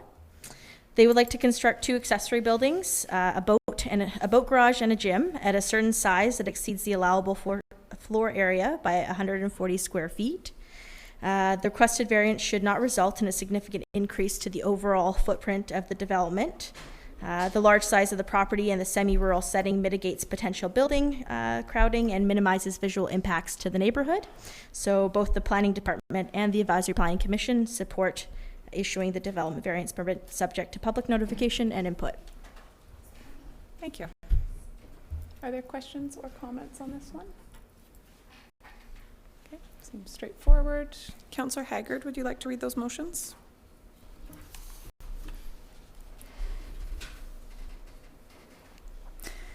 Firstly, I'd like to move that the summary report of the Advisory Planning Commission meeting held October 31st, 2019 is provided for Council's consideration of the following recommendations. Is that its own motion? Pardon me? No, the rest Altogether? Yes. Okay. Okay. That City Council proceeds with the necessary development variance permit to vary zoning bylaw number 4832 as follows. Vary section 6.10.6 accessory buildings in A zones regulations for the total floor area of all accessory buildings from 85 square foot meters to 97.8 square foot meters. A variance of 12.8 square foot meters for the property located at 4279 Ravenhill Avenue and legally described as Lot 5, District Lot 1, Alberni District Plan 11303. Except that part in Plan 25083 PID 004990421. And that City Council authorize staff to give notice of intent to consider the issuance of development variance permit for the property located at 4279 Ravenhill and legally described as Lot 5, District Lot 1, Alberni District Plan 11303, except that part in Plan 25083 PID 004990421. Thank you. Is there a seconder? Okay, and any comments? All in favor? Carried. Thank you. And moving on to cannabis cultivation and processing. Thank you again. So just going to give a high-level overview of the work that we've been doing over the past 3 or 4 months with the research of best practices in other communities, doing some public consultation and outreach, and really just kind of summarizing that work to help inform the recommendations that we're proposing today. So I'll just give a quick background. So as you might remember that early in 2019, we've determined the appropriate zones for cannabis retail stores. And then later on in the year, we were directed by yourselves, council, to identify appropriate zoning for cultivation and production of cannabis. So the planning department has worked with Vancouver Island University's Master of Community Planning program to develop a 3-month consultation process, which ran between August to October, which included an online survey, some open houses, and an information booth at the Fall Fair. We also analyzed some emerging trends in municipal approaches to cannabis regulations, and all of this information has been gathered to inform the recommendations that we're bringing to you today. I'm going to hand it over in a second here to Dylan, who's joining us from the VIU Masters of Community Planning program. He's going to present the public engagement results, but I just want to really quickly try to break down the nuance of the different types of facilities, because it is kind of integral to the approach that we're recommending. So there are 3 different types of cannabis cultivation facilities and licenses that are available through Health Canada, and there are 2 types of processing licenses, essentially. So really, this chart I found online, it's probably the best way to try to explain something highly complicated, but essentially, if you want to grow, then you can do it on a various levels of scale, so large scale, smaller scale, and then a very micro scale. And then you would get essentially a different type of license. So a standard cultivation license would allow you to produce dried, fresh plant seeds or plants or seeds. Same with microcultivation, but just on a smaller scale. And then nurseries are, again, about growing cannabis, but at a really limited scale of about 50 square meters. And it's really restricted to just plants and seeds. It's a lot. There's a lot of different definitions to kind of work through, but all of those growing facilities would be permitted indoors or outdoors based on Health Canada's licensing scheme. Now, if you move to the production of cannabis, you can do that on a large scale, and then you would look for a standard processing license that would allow you to manufacture cannabis products, only indoors though, no outdoor production and processing of cannabis, according to Health Canada. Similarly, if you want to make cannabis products on a small scale, you would look for a microprocessing license, and that would allow you to manufacture cannabis products, again, only indoors. So there's a couple different licenses that we're using to kind of guide our recommendations and how we're approaching our zoning. So that's a little bit of a background there. We can come back to this slide later, or I have another one that kind of breaks it down as well if you need to ask any questions about the different licenses. It's a lot to digest in one slide, but I can definitely answer more questions if you have any. But in the meantime, I'm going to hand it over to Dylan, who's going to talk about the research that they helped us with. There's that, and you can just press that one to go forward. Cool. Thank you very much, Caitlin. Thank you, Madam Mayor and Council. We began with a pretty broad and high-level overview of what other jurisdictions have done in the area and in the province. Speaking quite broadly, cannabis production facilities are generally seen as industrial or agricultural uses permitted in those types of zones. But there can be certain types of facilities that are differentiated between other zones. Generally, acceptance for these types of facilities in commercial areas increases as the size of the facilities decrease. So the smaller the sizes, the further they can kind of creep into more residential or commercial areas. And there are many other types of requirements that are usually put in place, such as specific setbacks, minimums for setbacks, buffer zones between these types of facilities and institutions like schools or areas like parks, and then building height or floor area ratio. There's also one stipulation given by the provincial government. They have deemed cannabis production an acceptable farm use. So so long as specific cannabis producers meet certain standards, there's nothing that a municipality can do to prevent them from this type of activity on ALR land. With respect to that though, the City of Nanaimo, there's a few jurisdictions here that just shows the different approaches that municipalities and local governments can take. So the City of Nanaimo really only allows it in their industrial zoning and prohibits or prevents larger facilities from operating anywhere outside of their heavy industrial zoning. The Regional District of Central Kootenay, on the other hand, provides a very tiered approach. So they do allow smaller, much smaller facilities in some of their rural residential or remote residential areas, and then the larger facilities are excluded to industrial and agricultural zones. And the Comox Valley Regional District has a case-by-case approach. So an applicant must make a rezoning or temporary use permit application in order for this type of facility, which would indicate a need for a site-specific analysis. In terms of engagement methods, we had a variety. We had an online survey that lasted for 1 month and we got quite a bit of response from. We also had an open house to gather information from the public, as well as a tabling event at the Port Alberni Fall Fair, which was quite successful. And earlier in October, we had an open house to share the results of the public engagement sessions as well as the survey. So you can see in total we had just under 450 interactions with the public. most of which were quite positive. Breaking that down a little bit more, we had about 286 responses to the full online survey. This is quite a comprehensive survey. We had 56 participants complete one of the quick polls and 20 participants complete another, which will be highlighted a little bit later in the presentation. And we do want to stress that the survey is just one method for receiving input. It is not intended to gather a representative sample, so certainly do keep that in mind. In terms of who responded, it's fairly evenly split between male and female respondents. And aside from the 18 to 24 year age range, we heard pretty equitably from all other age ranges involved. With respect to people's or respondents' relationship to Port Alberni, the vast majority are residents in Port Alberni. The vast majority own a home, though we did hear from a number of people who own a business in the municipality, as well as those who commute into work or who simply enjoy visiting the area. The very first question asked respondents what type of land use cannabis production, very generally speaking. Seems like this adds up to much more than 100% because people were able to select more than one response, but it is slightly weighted towards agricultural usage.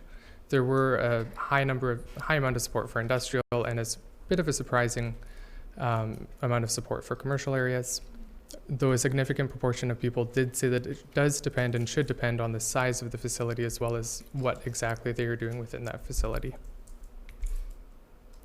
When we start to differentiate between standard and microcultivation, which is really primarily broken along the lines of the size of the facility, there is a generally higher acceptance rate for industrial over agricultural usage, but when it comes to microcultivation, there's a bit of a higher acceptance for that compared to standard cultivation. We can see specifically within the pie charts on the right-hand side too, that look at different commercial areas. Microcultivation is a bit more accepted than standard cultivation within these areas, especially as you get further into some more populated areas such as a core business area or neighborhood commercial. Cannabis nurseries were also discussed in this survey. The vast majority of respondents said that they thought these would be appropriate in agricultural and industrial zones. And again, in the list at the bottom, you can see that acceptance for these does grow the further away these facilities are placed in certain commercial areas. So there's much more acceptance for them in highway commercial areas versus a neighborhood commercial or core business area. With respect to parcel size, a slight majority said that there should be some type of minimum requirement, though this did vary quite a bit. A quarter of those in favor of a requirement suggested it should be at least 5 acres. Other options were at least 1 acre, at least 2.5 acres, or at least half an acre. And we gave respondents a set of statements and asked them to rank their agreement with said statements or disagreement. The majority do believe that there should be a 300-meter buffer in place to keep these facilities a minimum distance away from schools. A majority do believe that micro-production and processing would be okay to allow in certain commercial areas. Again, this increases a bit the further away you get from residential areas. 65% agree with that large-scale cannabis production facilities should only be permitted in agricultural and industrial zones.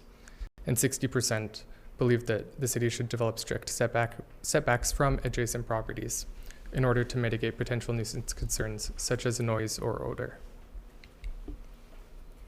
There were a number of other things we heard. Just to provide a quick overview of that, a lot of people were in favor of a set distance to separate cannabis cultivation and cannabis retail stores. The one that we suggested was 1,000 meters.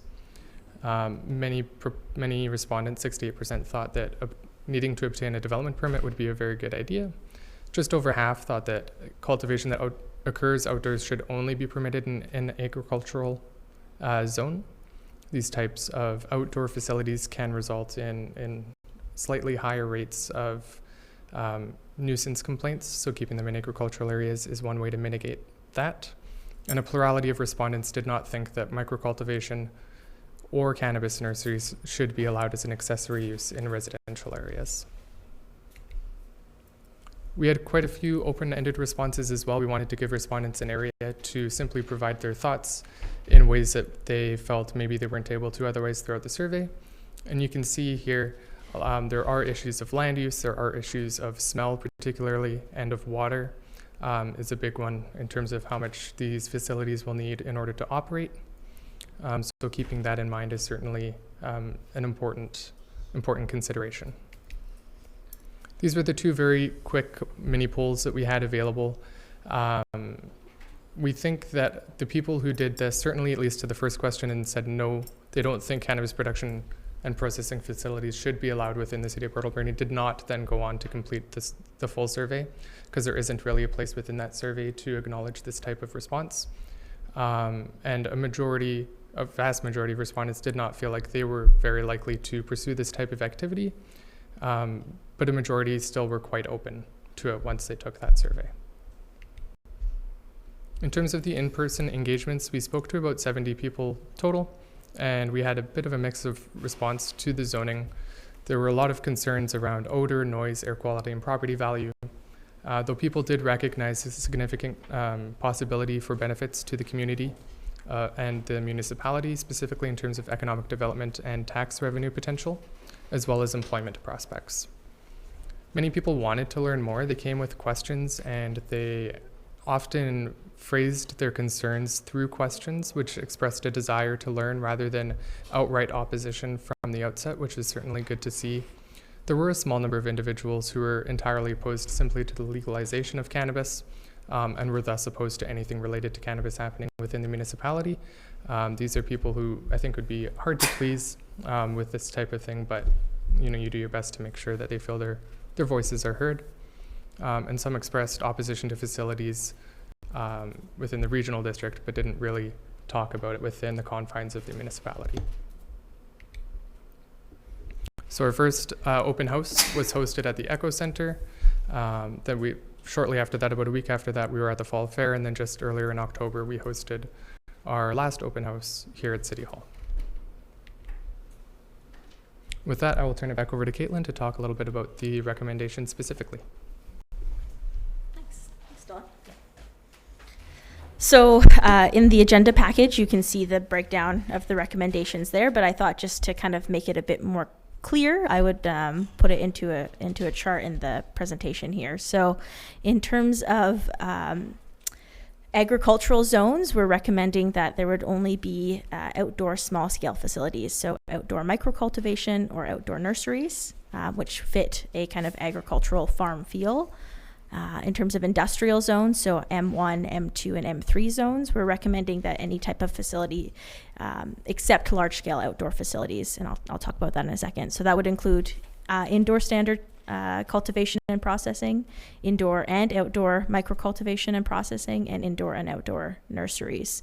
And the reason for excluding large-scale outdoor facilities is that we feel that those have quite they would have a very large farm kind of feel and don't necessarily fit the urban environment that the city is probably trying to produce, and there might not also be a lot of land actually available in the city for that type of activity anyways. So that's part of the rationale around that. In terms of service commercials or our C3 zone, we're recommending only indoor small scale facilities, so indoor microcultivation and processing and indoor nurseries, and similar, the same actually with highway commercial as well. So limiting them to indoor and small scale being the important part there. The other recommendations that we would like to bring forward with any proposed bylaw changes is some distinct definitions that reflect Health Canada's definition so that there's a level of consistency there. We'd like to include some recommendations around building setbacks, buffer zones, and regulations to help mitigate noise and outdoor concerns. And just to highlight on what Dylan was saying, there was a lot of public support for those things, and the public seemed to feel more comfortable with the idea of this industry when some of those regulations were in place. And similarly, development permit areas. So people were quite supportive of the idea of the city playing a role in regulating the form and character of how these facilities would fit in with the community and the adjacent neighborhoods and surrounding buildings. So we're recommending that these areas or these types of facilities would be required to obtain a development permit. And here's just a map showing you the proposed zones that would be impacted. So it's not that all of these zones would go out and have a cannabis production facility or cultivation facility in place, but these would be the zones where it could potentially be a permitted use based on the recommendations that we have provided. to you today. So I'll give you a second to take a look at that there. So the proposed recommendations, we hope you feel confident that they incorporate the public's input and consider best practices that we've researched in other communities. We've kind of tried to make a made in Port Alberni approach, so to speak, that would really tailor types of facilities based on size and scale and the type of activity to certain zones that seem appropriate, just because there is such a level of nuance in the different types of licenses that exist out there. And we've also proposed using setbacks, buffer zones, and other land use planning tools to help mitigate public concerns. These are the options today. Okay. Thank you very much. So, Council, I think it's really important that we all make sure we're comfortable with the decisions that we're making on this issue, because it is new and because it is a large issue, and because we've seen that the regional district ended up not comfortable with how they moved forward and are now wanting to rescind that and start over a new public process. I want to make sure that we are very confident in the decisions that we're making, even if that means we don't end up passing them today. And if we want to pass them today, that's fine. But I would suggest we have some discussion and then we decide if we need to take another meeting to think about it before we pass regulations, so that we can ensure that when we commit to something, we are committing to it long term. Councillor Poon. Thanks for your presentation. I think I really like your approach, and I think that those recommendations are really good. I personally would be in support of that. Councillor Corbeil. Yeah, a question that keeps coming up is the use of water and the discharge of water. Now, if I've seen that correctly, anything that was to be constructed has to pass Health Canada regulations, correct? So there shouldn't be any problem with the use of water or the discharge of water if Health Canada regulates it? Absolutely, yep. Okay, good, thank you. Would Health Canada be the regulator on that? I don't think that Health Canada would be. Well, they would. The buildings would have to be they'd have to meet the requirements of Health Canada in order to get a license. But Health Canada is not the regulator of water and discharge. There would be other provincial organizations involved in that, I believe. Madam Mayor, if there's a facility in the city, then we would have somewhat or heavy involvement in the sanitary discharge and storm discharge as well. Okay. Is that correct, Caleb? Okay. Okay. I just know with the facility that we're talking about at the regional district, Health Canada is not the regulator that looks at the water usage, and so just wanting to ensure we're all clear on who is. And I know that permits have to be signed off on, but whether that's our responsibility or someone else's. Okay. Councillor Solda? Just a quick question. So when it comes to different like agricultural land and that, there'll be standards they'll have to meet, like fencing and security and everything that, or is it just going to be free grown? So I don't know how the best way to describe it. Is the question about activities on agricultural land reserve, or just on in general? Like I use the agricultural because it's open space normally. You know, like if you have a farm, you have open space, right? So if it's on agricultural land, it's not going to be grown like corn or anything like that.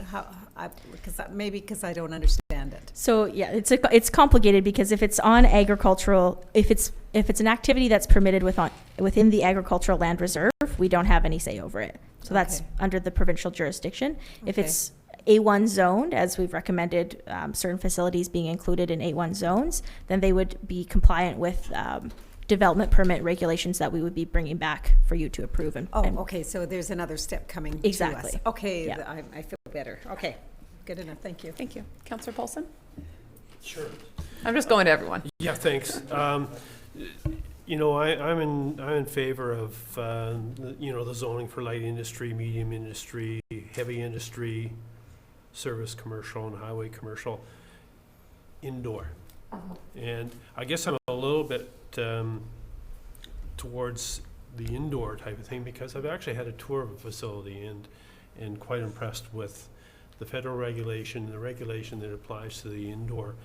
I don't know if we should be getting involved in outdoor within the city limits, and because I think it's going to cause a lot of headaches from the public. Not that we want to shy away from controversy, but the indoor situation appeals to me. I think it's a good way for the city to go within our city limits. I think that outdoor growth needs more space, to be quite honest. That's just how I'm looking at it, so thank you. Thank you. Councillor Haggard. Thank you, Madam Mayor. Cannabis is one of the top 5 future economic generators on Vancouver Island, so we need to capitalize on this emerging trend. It'll create employment for the community and will also increase our tax base. But we also need to ensure that we continue to make Port Alberni a livable community for its residents and to attract new residents. But we need to be cautious but also supportive of this new industry. So before I proceed, I would like to have a better map showing the areas, because I had trouble trying to figure out where these different areas were, the commercial and the different industrial zones, because I don't want to be able to put a facility next to a residential area.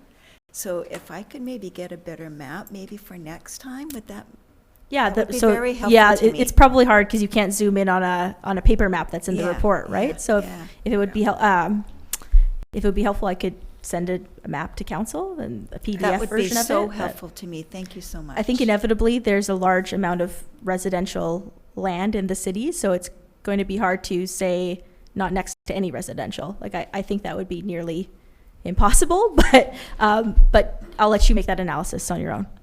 Thank you so much. Thank you. Councillor Washington. Virtually everything's been said, but that's fine. I have to agree with you, Madam Mayor, that I think we need a little more time to chew on this.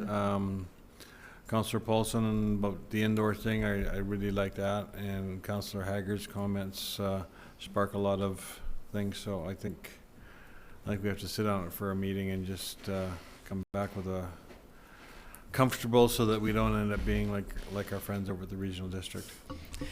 Yeah, thank you. And I want to just really echo that. As much as I am very pro this industry and have maybe pushed, more than I needed to at times to support it, I also think that, it's easy to make a blanket zoning and it's easy to support it in theory. But what I've seen at the regional district is the difficulty that comes when then a group of neighbors come out when there's a proposed facility, and the group of directors, are now making changes because I don't think they envisioned a large-scale facility going in that area. And so I think I want us to really, I think the map is critical, but I think I want us to really make sure that we are going to be comfortable before we finalize how we're going to move forward. I want us to really be comfortable that if somebody wants to put a cannabis cultivation facility on one of those sites, that we're not going to go back on that. And I think we have to really get a very clear understanding. Our community is not laid out in a way that other communities are. We have industrial land right in the center of our community. We have agricultural land in strange places. I think we need to really understand and be comfortable that we are moving forward and we are committed to that zoning.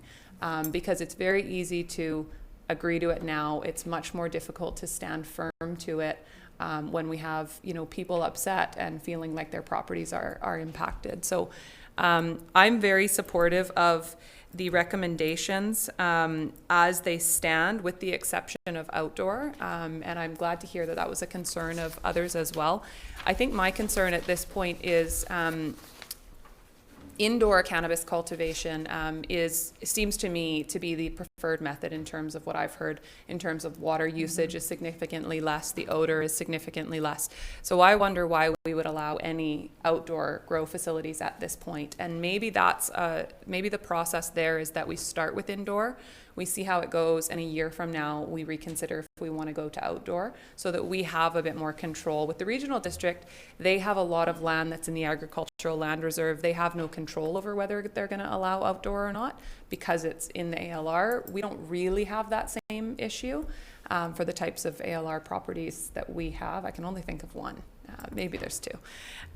So I think that we have that control, and we should take a step back from outdoor and really make sure it is something that makes sense from a city planning perspective for us. And I think the question I have around that, I recognize that the recommendation is only being made for micro cannabis and nurseries, so the two smaller options for outdoor. How, you might have gone over this, but it's a lot of information. How big is a micro cannabis cultivation grow outdoor? Like, what does that actually look like?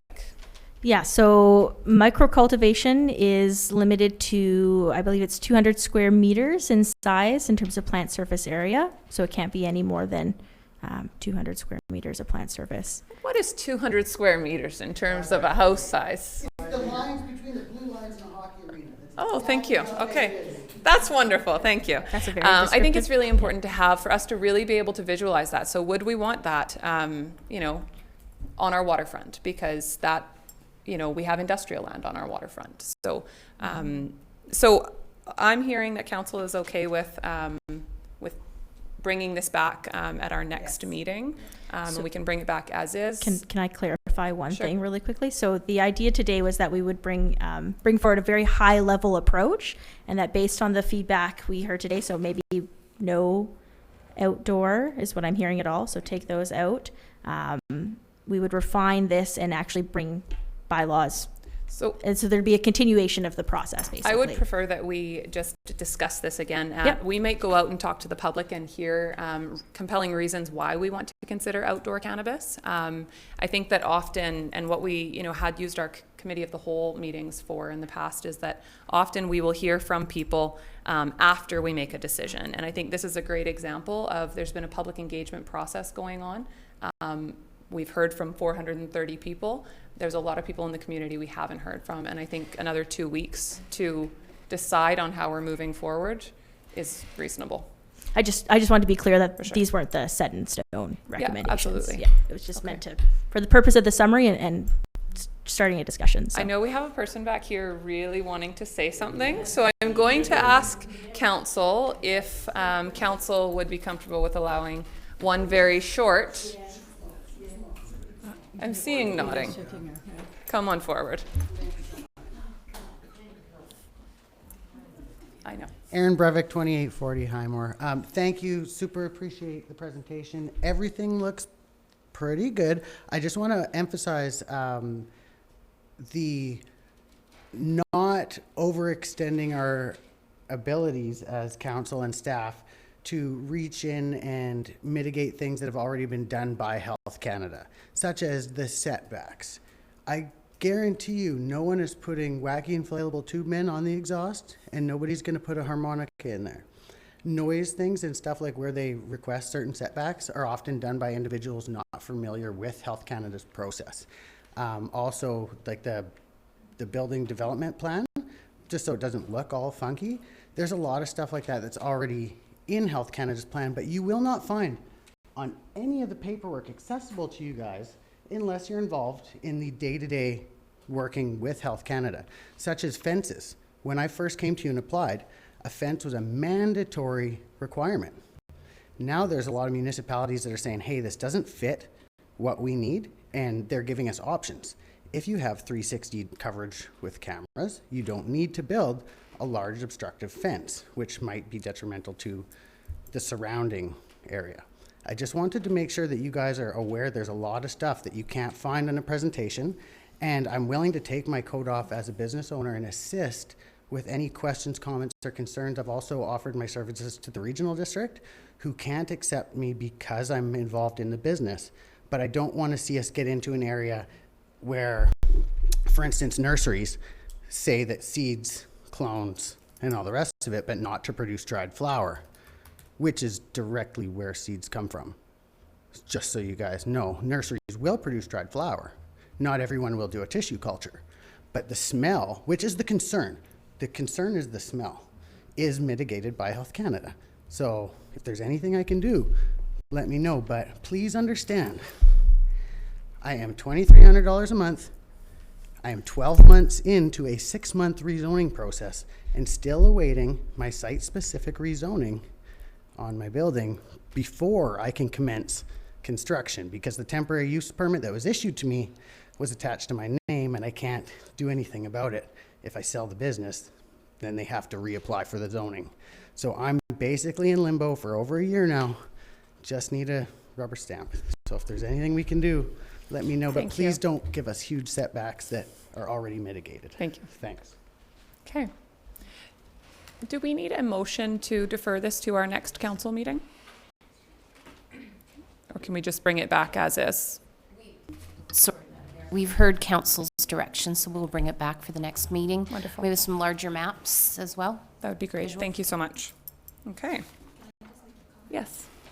I just want to recognize the city planner and her team that worked very hard on this for a long time.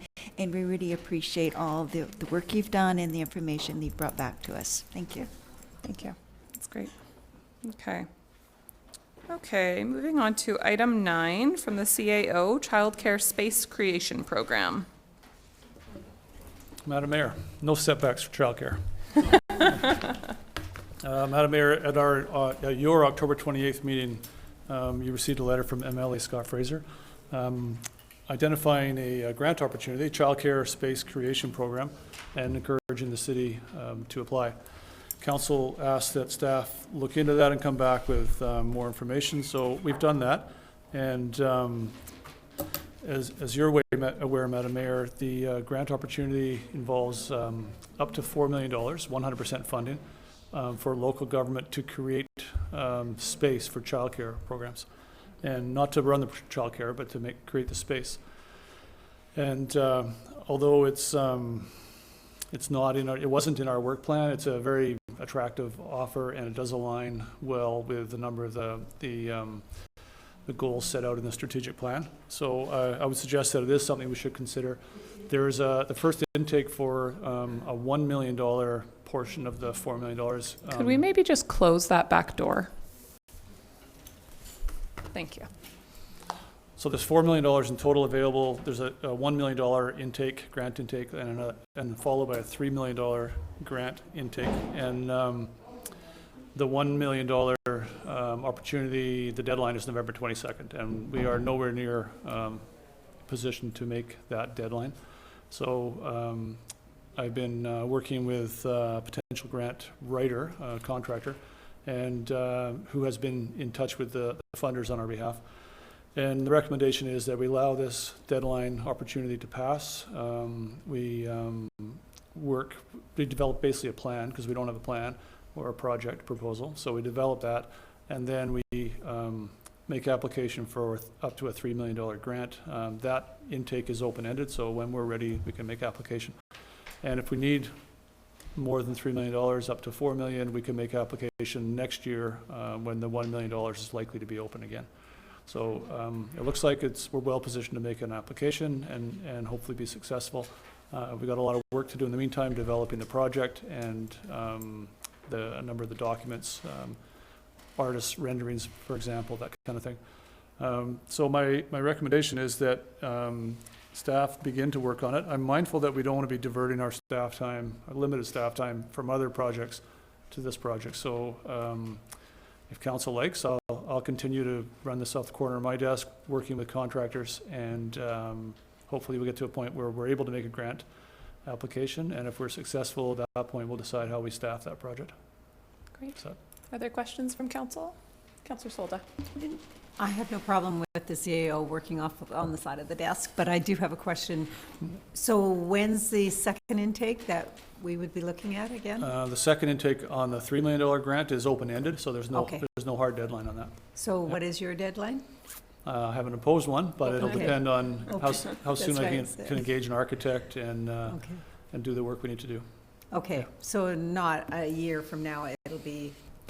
I would think early in the new year would be an ambitious time, February, March. Thank you. Yeah. Appreciate that. My thought would be that we want to be conscious of government changes and elections, and remember that this is a provincial program and that the funding may not always be there, even though it's open-ended. Yeah. Madam Mayor, an alternative is if this is a high priority of council, you can say that timeline's not good enough, take a staff member off something else and put them on this. So if you want, I will move this project to the top of to the list of, or higher up a list.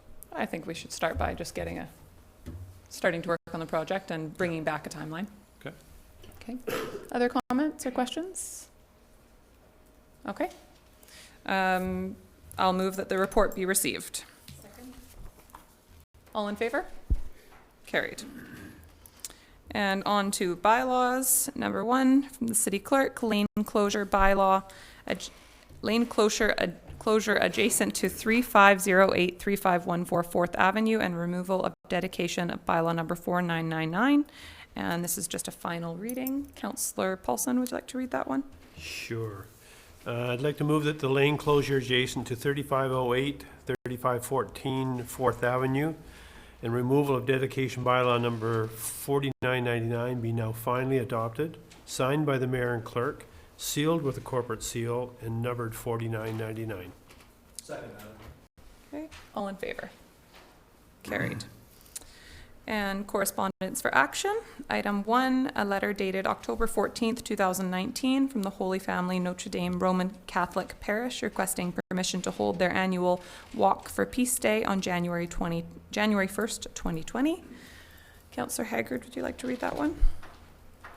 I move that the letter dated October 14th, 2019 from the Holy Family Notre Dame Roman Catholic Parish requesting use of city streets for their annual Walk for Peace Day on January 1st, 2020 be approved subject to no disruptions to traffic, the organization assuming full responsibility for the event and notifying emergency services prior to the event date. Is there a seconder? Second. Okay, any questions? All in favor? Carried. And item 2 is a letter dated October 30th, 2019 from the Port Alberni Port Authority inviting the city to appoint 1 or 2 participants to participate in their dry dock committee. So council, I would like to recommend that we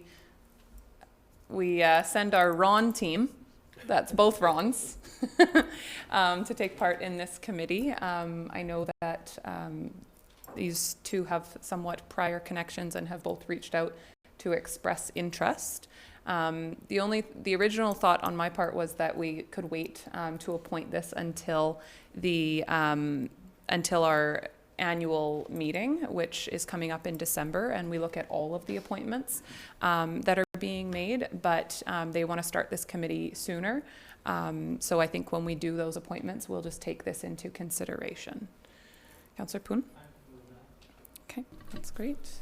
I'll move that council appoint Councillor Paulson as liaison to Port Alberni Port Authority Dry Dock Committee and that Councillor Corbeil be appointed as alternate with appointments concluding December 31st, 2020. And I think the intent there is that both can attend on a regular basis since they're open to 2 people. Were there other comments? Okay. Any questions? Okay. Okay. I'll second. All in favor? Carried. And informational correspondence. City Clerk? Thank you, Madam Mayor. So your first item is correspondence from the Ministry of Finance speaking to your deposit of $120,000 as a result of casino revenue. That was for the period July 1st to September 30th. Funds, those monies support McLean Mill operating, Chamber of Commerce Visitor Center operating contributions, and the remainder is found in, goes to the economic development item as outlined in a memo by the Director of Finance. Your next piece of correspondence is from UBCM, thanking those of you for attending their conference. Your third item of correspondence is from the Minister Bruce Ralston, thanking Council for meeting again at UBCM for talking about the new floating dry dock and their commitment to follow up with some federal funding opportunities if they present themselves. Your fourth item is from the Association of Vancouver Island Coastal Communities, and it's mostly with regards to the upcoming 2020 convention in Nanaimo. They're calling for resolutions, so if council wants to start thinking of anything that's on your plates, do that, because deadline is early February. And then they're also calling for nominations to the executive. And then your last piece of correspondence is from the Alberni Low Energy Housing Society. They'll be conducting an open house on November 20th, 6 to 8 o'clock at night at St. JB II Catholic School. They're going to talk about affordable family housing project on Maitland Street between 8th and 9th Avenue. A proposal, that is. Thank you. And would anybody like to highlight or discuss any of those items? Councillor Washington? Thank you, Madam Mayor. Number one, just to let the people at home know where the city's share of the gaming revenue does go to, please. Certainly. That's the McLean Mill operating. Yeah, the McLean Mill operating contract, Chamber of Commerce Visitor Center, and the remainder to the economic development, whatever's extra. Thank you. And Councillor Paulson? I just wanted to highlight in number 3, Deputy Minister Faisal Malar was given the handout from the minister, and it says he will contact us to follow up and connect with regards to information on Western economic diversification. This will be something that Ron and I will make sure that we take to that meeting. Perfect. That's great. Okay, and would you like to move receipt of the correspondence? So moved, Madam Mayor. Thank you. Is there a seconder? Second, Madam Mayor. All in favor? Carried. Perfect. And on to report from in camera. Item 1 from the city clerk. We have a report from in camera on the BC SPCA acquisition of lands. Thank you, Madam Mayor. This is just reporting out from council in camera meeting that the BC SPCA intends to acquire the lands on Broughton Street surrounding their shelter facility. This has been ongoing actually since 2017. They approached council at that time with a request to acquire that property so that they could renovate it to be able to improve and extend the variety of services that they do offer. And the purchase and sale agreement that has been developed has a number of covenants, which includes requirement for expansion and development of the land within a 5-year period. There will be a minimum of a $250,000 investment within the 5 years, an option for the city to purchase back the property at no cost if the minimum investment threshold is not met. The property only to be used for an animal shelter facility providing animal services. Ultimately, the BC SPCA would be responsible for all the legal survey and transfer costs. So there's still some work to be done at this point. The SPCA is undertaking the survey work that's required, so it will look more or less as it does on the screen right now. And once the survey is finalized, we will provide the required public notification, following which the mayor and clerk would then be able to sign the all the legal papers and covenants. Thank you. Okay. Are there any questions on that? Councillor Corbeil. I'm not sure if the city clerk knows the answer to this, but is it a couple meetings ago we had people talking about the dog park and off-leash trails and whatnot. Does the city have any property adjacent to this property? Are you aware of? The CAO might want to jump on this, but I think that there is some property there. There has been some preliminary discussions with the SPCA about the potential of a dog park in that area. There's definitely some synergies there, and something that I think we would be exploring as we go forward. Okay, great, thank you. Okay. Any other questions? Councillor Corbeil, would you like to read that motion? I would love to. Just receipt of the report. Hold on here. That the report from the city clerk dated November 1st, 2019 be received. Okay. All in favor? Carried. Thank you. It's a good thing there's 2 roads going to that meeting. I have a comment, but I won't make Easy. it. Okay, and item 2 from the city clerk, disposition of property adjacent to 4820 Wallace Street. Councillor Washington. Thank you, Madam Mayor. Due to my affiliation with 4820 Wallace Street, I'd like to excuse myself from this, please. Thank you.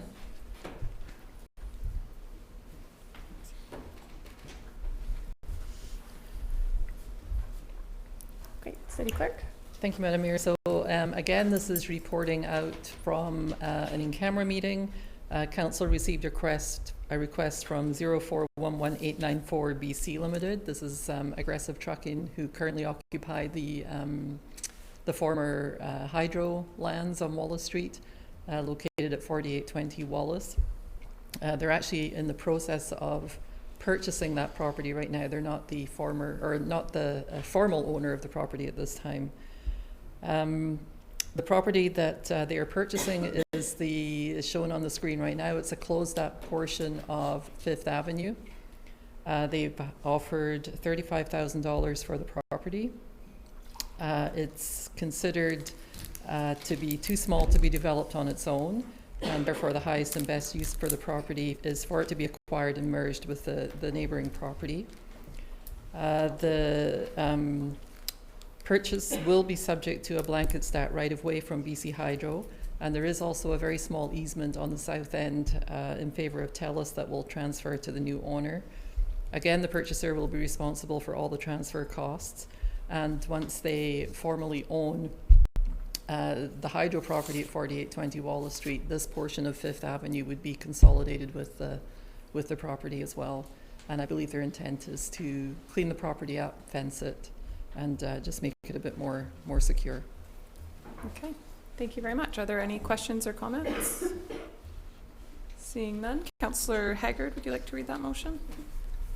I move that the report from the city clerk dated November 1st, 2019 be received.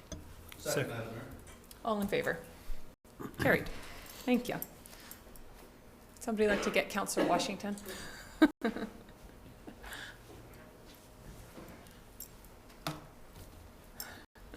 Thank you. Okay, and moving on to council reports. We'll start by seeing if anybody has any items they'd like to highlight from their reports. None? Okay. I would just like to highlight a couple of things. So starting with... that would be from your written report? That would be from my written report. Thank you. That's right. It's written. That's for the old comment, probably, right. Isn't it?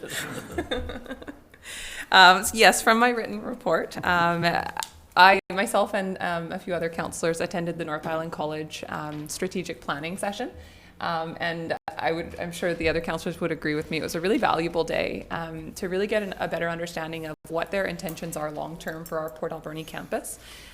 It was great to hear about some of the innovative programs that they have looked at and that they have been working toward. And I think what I definitely heard is a strong commitment to getting more engaged in the community and really being that community college that is adaptable to our needs. So I would encourage any members of the public and council when they have the opportunity to go out and attend those sessions, because I think it really does help shape the type of education that we're bringing to our community. A couple other items I wanted to highlight, one of course being the service that was held for Jillian Trumper. I want to thank everyone who helped contribute to that. I know our city staff did a fantastic job really getting involved and helping make that a success for everybody to be able to honor her memory.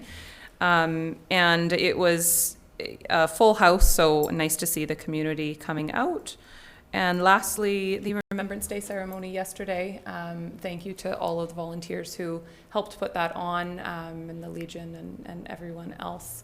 It was a full house as always, and definitely a really great ceremony. And I heard from a lot of people that they really enjoyed it, and a lot of comments around how many young families there were there. So that was really nice to see. So thanks for everyone for coming out. Any items people would like to speak to? Councillor Corbeil? Thank you, Madam Mayor. I'd just like to add to what you said regarding the strategic plan with North Island College and how imperative it is that our strategy going forward is lockstep with what the college is doing. As it appears, there's been some things that have happened over the years that potentially we missed the boat on, and going forward, I hope we have more of an opportunity to have input into where the college is going forward. Absolutely. It was very worthwhile. Thank you. Thank you. Any other comments? Councillor Haggard? I would like to thank city staff for taking the time to visit Heritage Place. And were you there as well? Oh, anyway, my mother-in-law thought the mayor was there. But they did do a presentation a while ago, so it was great to see that the staff did follow up on that presentation, listen to their concerns. The residents were very appreciative that the staff did take the time to go listen to them and visit with them. Good. Fantastic. Councillor? Just one observation around former Mayor Trumper's service. There was a table where there were 4 Freemen in the city in attendance as well, so it was really encouraging to see that. For sure. And they were there to show their respects too. It was wonderful. That's great. Okay. Other comments? Okay. I will move receipt of council's reports. Second. All in favor? Carried. And does anyone have any new business to bring forward? Seeing none. Question period is an opportunity for members of the public and press to ask questions of mayor and council. Come on forward. Mr. Brown, I couldn't wait. People want to ask questions today. How nice. Jim Del Rio, 2871 First Avenue. It's not a suggestion. It's not a question. It's a suggestion. Is that you guys have a meeting on these pot things before a next public meeting? Otherwise, your meeting's going to be hours long.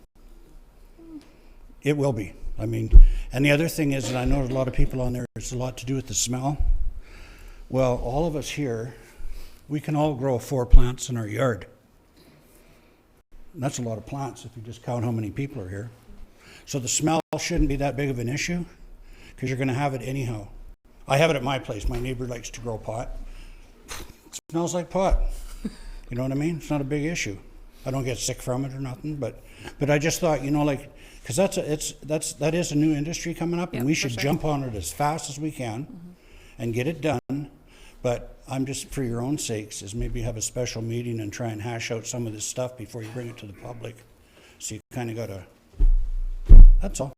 We're actually not allowed to have our own meetings without the public, unfortunately. Well, then have another public meeting. For sure. Have Thank one you. every day of the week. Because that's how long it's going to take to hash all this out. Thanks. Thank you very much. Come on forward.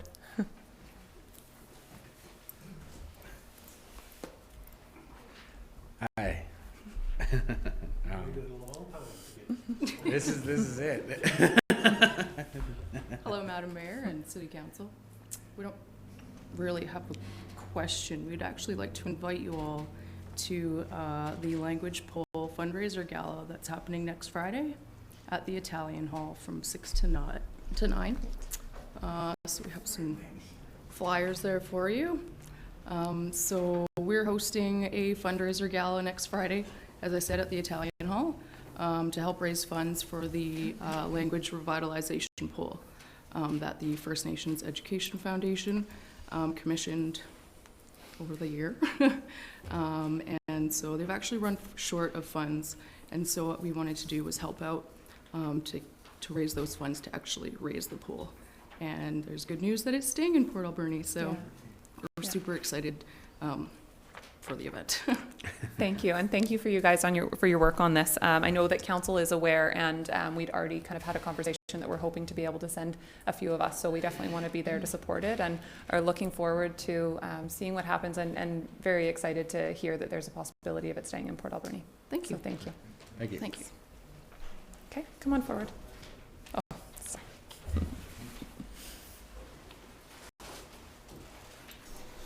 Thank you for giving me this opportunity. Madam Mayor, City Council, my name is Janice Wade. I live in the Uptown area. I didn't come prepared to address council, but I was getting into a bit of a rant next door. And they said, well, there's a meeting going on. Why don't you go over there? And I thought, well, why not?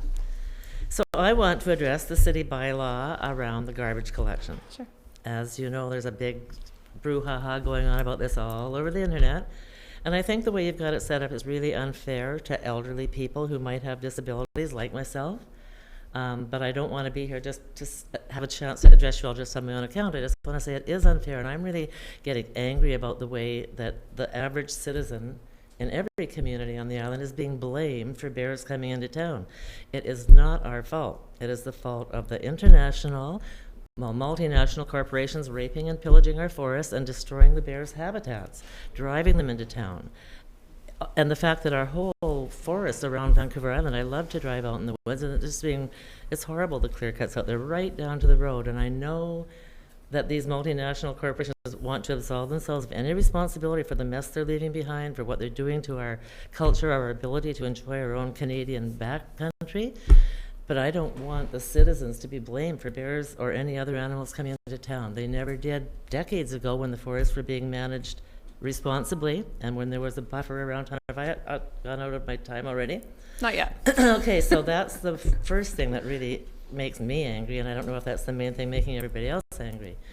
But I know I have a steep driveway, and I'm very crippled up with my knees. I have federal disability status. I can barely get up there with my old garbage can, the first batch you guys made us get.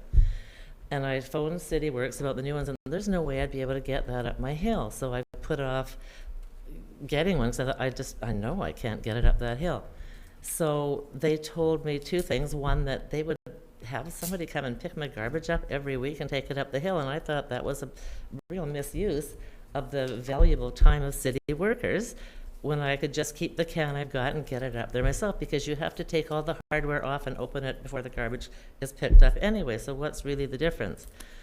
But there's that thing, and then there's the whole dispute process, which I just found out about now, which is why I'm a little trying not to get angry.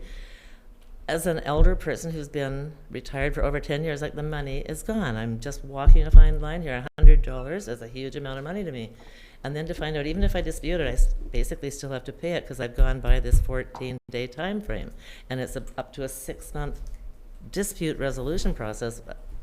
Oh, and I have to go to the doctor and pay another $25 to $50 to get him to write a letter.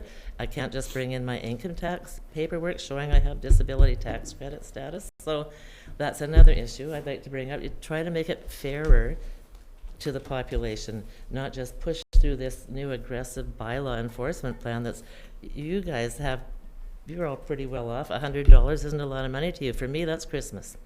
For me, that's my last week's food for the month. So I'd like to see you follow through on the discussions you have had around making garbage pickup earlier. 7 o'clock is when my garbage can has to be up there. So for me to set the alarm to get up at 6:30, when I have really bad sleep problems, I might not get to sleep till after 4, and it'll be icier at that time in the morning. I have a better chance of falling down, and I've already fallen on my driveway once. It's one of the reasons I have such bad knees. So think about these sort of things when you're enforcing these strict laws. And when I was mentioning the earlier garbage pickup to somebody who works for the city, they were saying, oh, so you think we should have to work till 7 o'clock at night? And I have found out through all of this process that your workers are on flex time. So I know you have to put in your hours in your out of your regular hour work job to afford to pay for your flex time, right? So if they have to do that for 3 or I don't know how many days of the week they pick up garbage, 3, there's your flex time put in. So it seems reasonable to me to ask them to pick it up later. And I would like to encourage you to continue to look at this and push this forward, because you're getting a lot of residents really angry at the city. And now that I've got a ticket too, I can understand it. So thank you for the sharing time. that feedback. Okay. Any other questions or comments? Okay. Would somebody like to move adjournment? Second? Second. All in favor? Carried. Thank you.